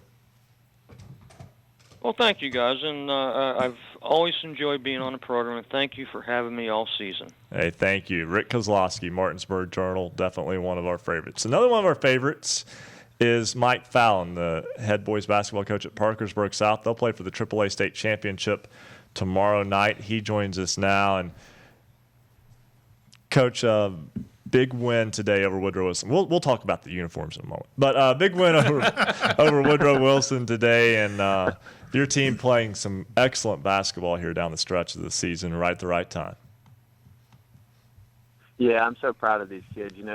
We started the season out, this was the goal we had in mind, and just to see them to get to this point is just unbelievable. I mean, I love these kids to death, and, they've worked hard in the off season to get ready for this, and hopefully we can get them one tomorrow night. Well, tomorrow against Huntington, a team that also likes to go up and down, and I know it's your teams obviously prefer a fast-paced game, and I like the motto, let it fly, and shoot a lot of threes. And is this matchup one that, from just a spectator standpoint, I know you obviously have the coach's perspective, but from a spectator standpoint, this could be one of those very enjoyable games to watch. Oh, it would be fun to watch. Maybe this thing, both teams getting triple digits and go up and down and play. That'd be fun. So, but yeah, from a fan standpoint, it's got to be, they're great athletes on both sides. The Martin kid shoots the heck out of the basketball. We got kids that shoot the heck out of the basketball. So it should be fun. Well, and then I was going to jump at it on the coaches' side of things, where now you have to try to stop Tavian Dunn-Martin and those guys as well. I mean, Tavian Dunn-Martin's obviously kind of the facilitator for them, but DeJon Congleton, also a big player, Anthony Meadows as well. That's a well-balanced Huntington team that scored 82 tonight and didn't have anybody over 14. That makes them pretty difficult to defend, a lot like your team. Yeah, it's kind of like looking in the mirror with our kids, and that was the thing we noticed the other night when we went back down to watch them play Greenbrier East. All their kids shoot the ball so well, but hopefully we can put more pressure on them, contest more shots and everything. So hopefully that'll make a difference. Coach Fallon, Coach Marone here. I think one of the things that gets overlooked is your all's defense. You all got up 26 more shots than Musselman in the quarterfinals. You got up 15 more shots against Woodrow. You got a lot more points off turnovers when you look at the stats from the game. So I know that the points end up coming in a variety of ways, but if you could talk just a little bit about how your defense really fuels your offense and gets you going in that way. Oh, and it does. And the last, especially this game against Beckley, our kids just had a whole different look in their eye. We were going after everything and just relentless after the basketball and that kind of stuff. And that's the same kind of effort we're going to have tomorrow. And every loose ball we're going to have. Offensive rebounds, we're going to have to do that and that kind of stuff. But I think, and when we create those turnovers, we can shoot threes in transition and that thing. So it makes us a little better offensively. Well, Coach, this is just me as a spectator again here.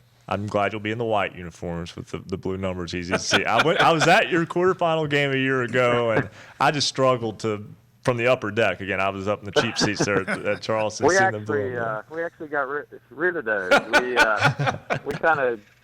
We change. We're one of those teams that changes uniforms every year. So our athletic director loves it. We get a new set every year, and the cheerleading coach was teasing us, saying that it's not fair because the boys basketball team has more uniforms than anybody in the school. So we got a new look this year. Well, Coach, I appreciate that. We'll take some credit for that. We have nothing. Hey, Coach, again, we appreciate you taking time out to talk with us, and we wish you the best of luck tomorrow. And regardless, thank you for all the time you spent talking with us over the course of the last year, and really the last 2 years. Yes, sir. And thanks for having me. I enjoy being on there. Thank you. All right, that's Mike Fallon, head coach of the Parkersburg South Patriots. They take on Huntington at 7:45 tomorrow night in the AAA title game. We'll be back to wrap up another season of Friday Night Basketball, Friday Night in West Virginia, in just a moment. Basketball Friday Night in West Virginia will return in 2 minutes on the Fast Break Sports Network.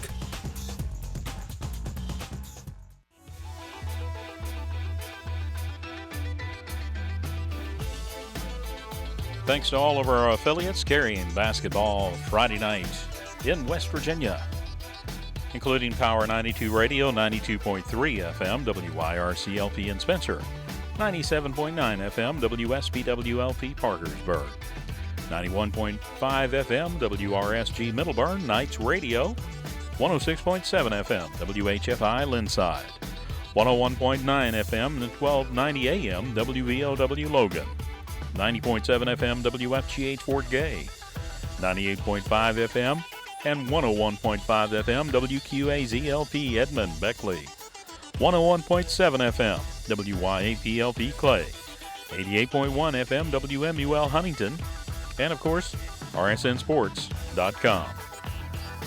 A shout out and a thank you to all the folks at Marshall University and 88.1 FM WMUL Huntington, including faculty advisor Dr. Charles Bailey, and Dean Janet Dooley, Dean of the School of Journalism, Sports Director James Collier, Engineer Mike Stanley, who we've driven absolutely crazy this year. Couldn't do the show without him. The entire staff at WMUL for their facilities and support. Each Friday, our behind-the-scenes crew this year has been Braxton Chris, Marcus Constantino, Nicholas Collier, who is James's handler, Andrew Harrison, Alec Heidelblau, Alice Likens, Lance Likens, and we want to thank the hosts that filled in, Joe Linville, Bill Cornwell filling in for our regular host, our resident referee, Bo Anderson. And, of course, our host, Ryan Big Daddy Epling, Mr. Handsome Rick Marone, and James Collier.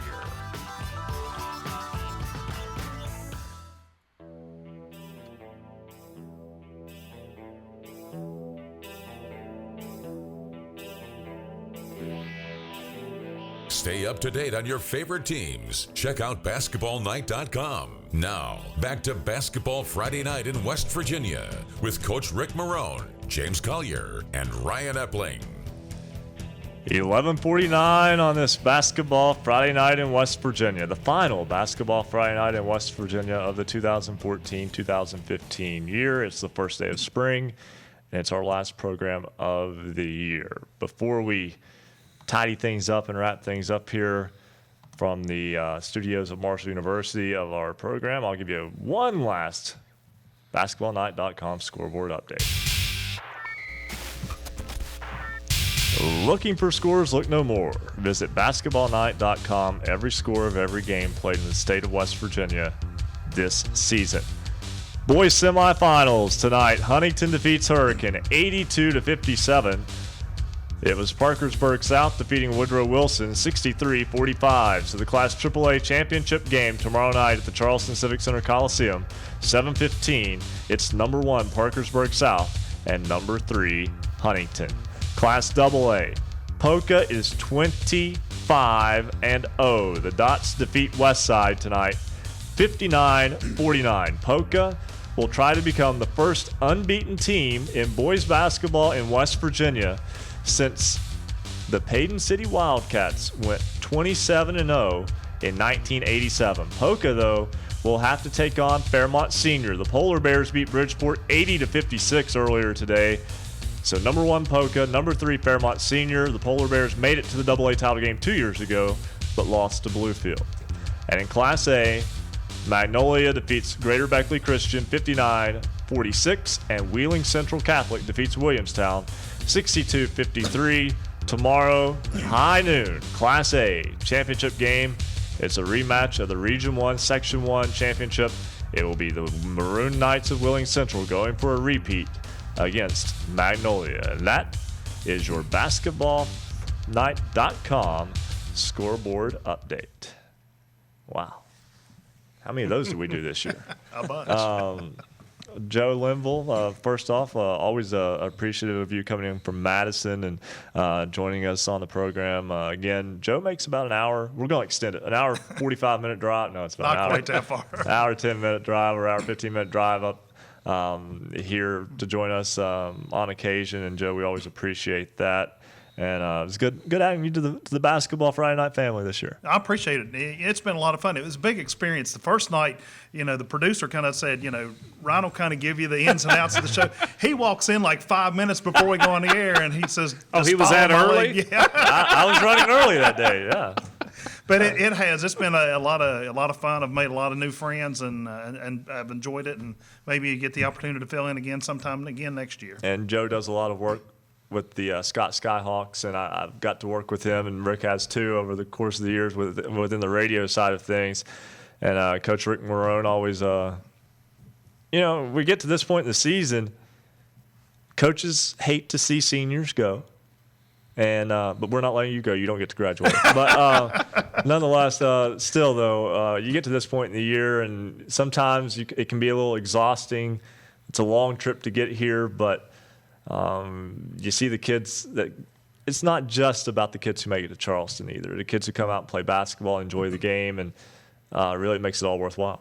Well, it makes it all worthwhile. And as you mentioned, those seniors that move on and go on to a lot of great walks of life. I mean, when you have former players that are teachers, pharmacists, lawyers, doctors, great parents, you hope that in some way, that you help to try and teach them things that they may not find in the classroom, things about being part of a team, sportsmanship, hard work, and putting it together. It's a great experience, but as I tell our parents every year at senior night, we have our dinner after the game and things, and they go through it a lot for most of them one time with their child. And as a coach, you go through it, for me, it's been a long time, but every year we're sending kids off and they do become part of your family. And on the same token, here with Basketball Friday Night, we are kind of a family, although dysfunctional at times, I'm sure, people that listen. But we do have a great time, and everybody's here because they love the game of basketball. They love bringing it to people at home, and we hope that people enjoy the show, everyone behind the scenes, and I know we'll get to that in just a bit. But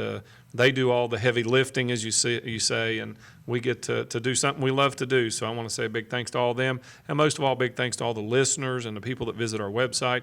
And we hope that we can continue to be part of the sports landscape. I want to say a big thank you to Marshall University and to Dr. Chuck Bailey and the journalism program here. You see our nice, beautiful set if you're watching on basketballnight.com. That's thanks to them. And we're, of course, at Marshall University is where we're based from with this program. Also this will take a quick second here to say thanks to our affiliates. WQAZ in Beckley, WYAP in Clay, WQAZ, which is also in Fayetteville as well, WFGH in Fort Gay, WMUL here in Huntington, West Virginia, WVOW AM and FM in Logan, WHFI in Linside, that's in Monroe County at James Monroe High School, WRSG Middleburn, that's in Tyler County near Tyler Consolidated High School, WSPW in Parkersburg, WYRC Spencer, working on WPHP in Wheeling, but thanks to all of you guys, too, who took a chance on a show that is kind of in its infancy and, 2 years in the books now. And big thanks to all those who help us to have avenues to reach you, our listeners. And, again, it is for you. Also, a big thanks to James Collier. Again, he's down in Charlotte with Marshall softball, calling their games for WMUL FM. Marshall and Charlotte play tomorrow and Sunday. But the guys behind the scenes, my goodness, I can't even name them all, and that's why I'm worried. Bunch of them. Yeah, and every time I think that's all of them, more of them crawl out of the woodwork. I mean, they're all over the place. But Fred Dameron, Marcus Constantino, Lance, whose last name I can't remember. Likens. Lance Likens. Thank you. Lance. We just call him Lance. Lance. Mike Stanley. Am I forgetting Andrew anybody? Harrison. Andrew Harrison. Yeah, absolutely. And guys in the back, tell me in my ear if I'm forgetting anybody. Alice Likens, who answers the phones and takes care of the phones for us. Nick. Oh yeah, Nick and Trey. I didn't even know there was a Trey Collier until earlier this season. So and we got Andrew Harrison as well, our special correspondent with the standout athlete of the week. That was something we added this year. Certainly enjoyed that. Alec Hildebeitel as well, joining in on the program. Braxton Crisp, big part of the program behind the scenes and in front of the scenes also at times as well. And I want to thank Bill Cornwell that filled in with us here on the set, and of course Bo Anderson. We've already. There's Bo. He's a referee. Yeah. So, no, I'm playing. But as you can tell, Wolfpack Willie are regular callers too. And you guys, we enjoy it, and we have a good time here. And I've always said to the guys in the back, I wish everybody here had as much fun as I do. And sometimes they can't. There's a lot of work that they do. We have all the fun, and but nobody has more fun than I do. You don't have more fun than I do. You don't have more. I have the most fun, but no, I really do. I seriously enjoy it, and a big thanks to all of our callers as well, and the athletes who have taken time out to call us and talk with us. We had several of them that we've talked to for 2 years now who are graduating, moving on. We wish them the best as well. And Joe, final thoughts of this season? It's been a great year, and again, thanks for inviting me to be on board, and best of luck to all the teams tomorrow playing for championships. Rick, your final thoughts? Yeah, same thing. Enjoyed it this year. Congratulations to all the teams that made it to Charleston. But as you mentioned earlier, congratulations to all the athletes, the coaches, everyone, the media people that we deal with on a weekly basis. It's great to be a part of it. It's interesting that I think that this program is it served as a melting pot to bring everyone in together. Everybody's been out there. We worked through Twitter with @HoopsRoundup. You can follow us all off season and basketballnight.com. Thank you all for listening. We'll be back next year with more Basketball Friday Night in West Virginia. Have a good off season, everybody. Good night. Thank you for listening to Basketball Friday Night in West Virginia. Tune in next Friday for the latest high school basketball action from across the Mountain State. Visit our website at basketballnight.com for our poll question, the basketballnight.com scoreboard, and much more. Until next time, have a great weekend, and thank you for listening to Basketball Friday Night in West Virginia. The preceding broadcast was a presentation of the Fast Break Sports Network. Copyright 2015. All rights reserved.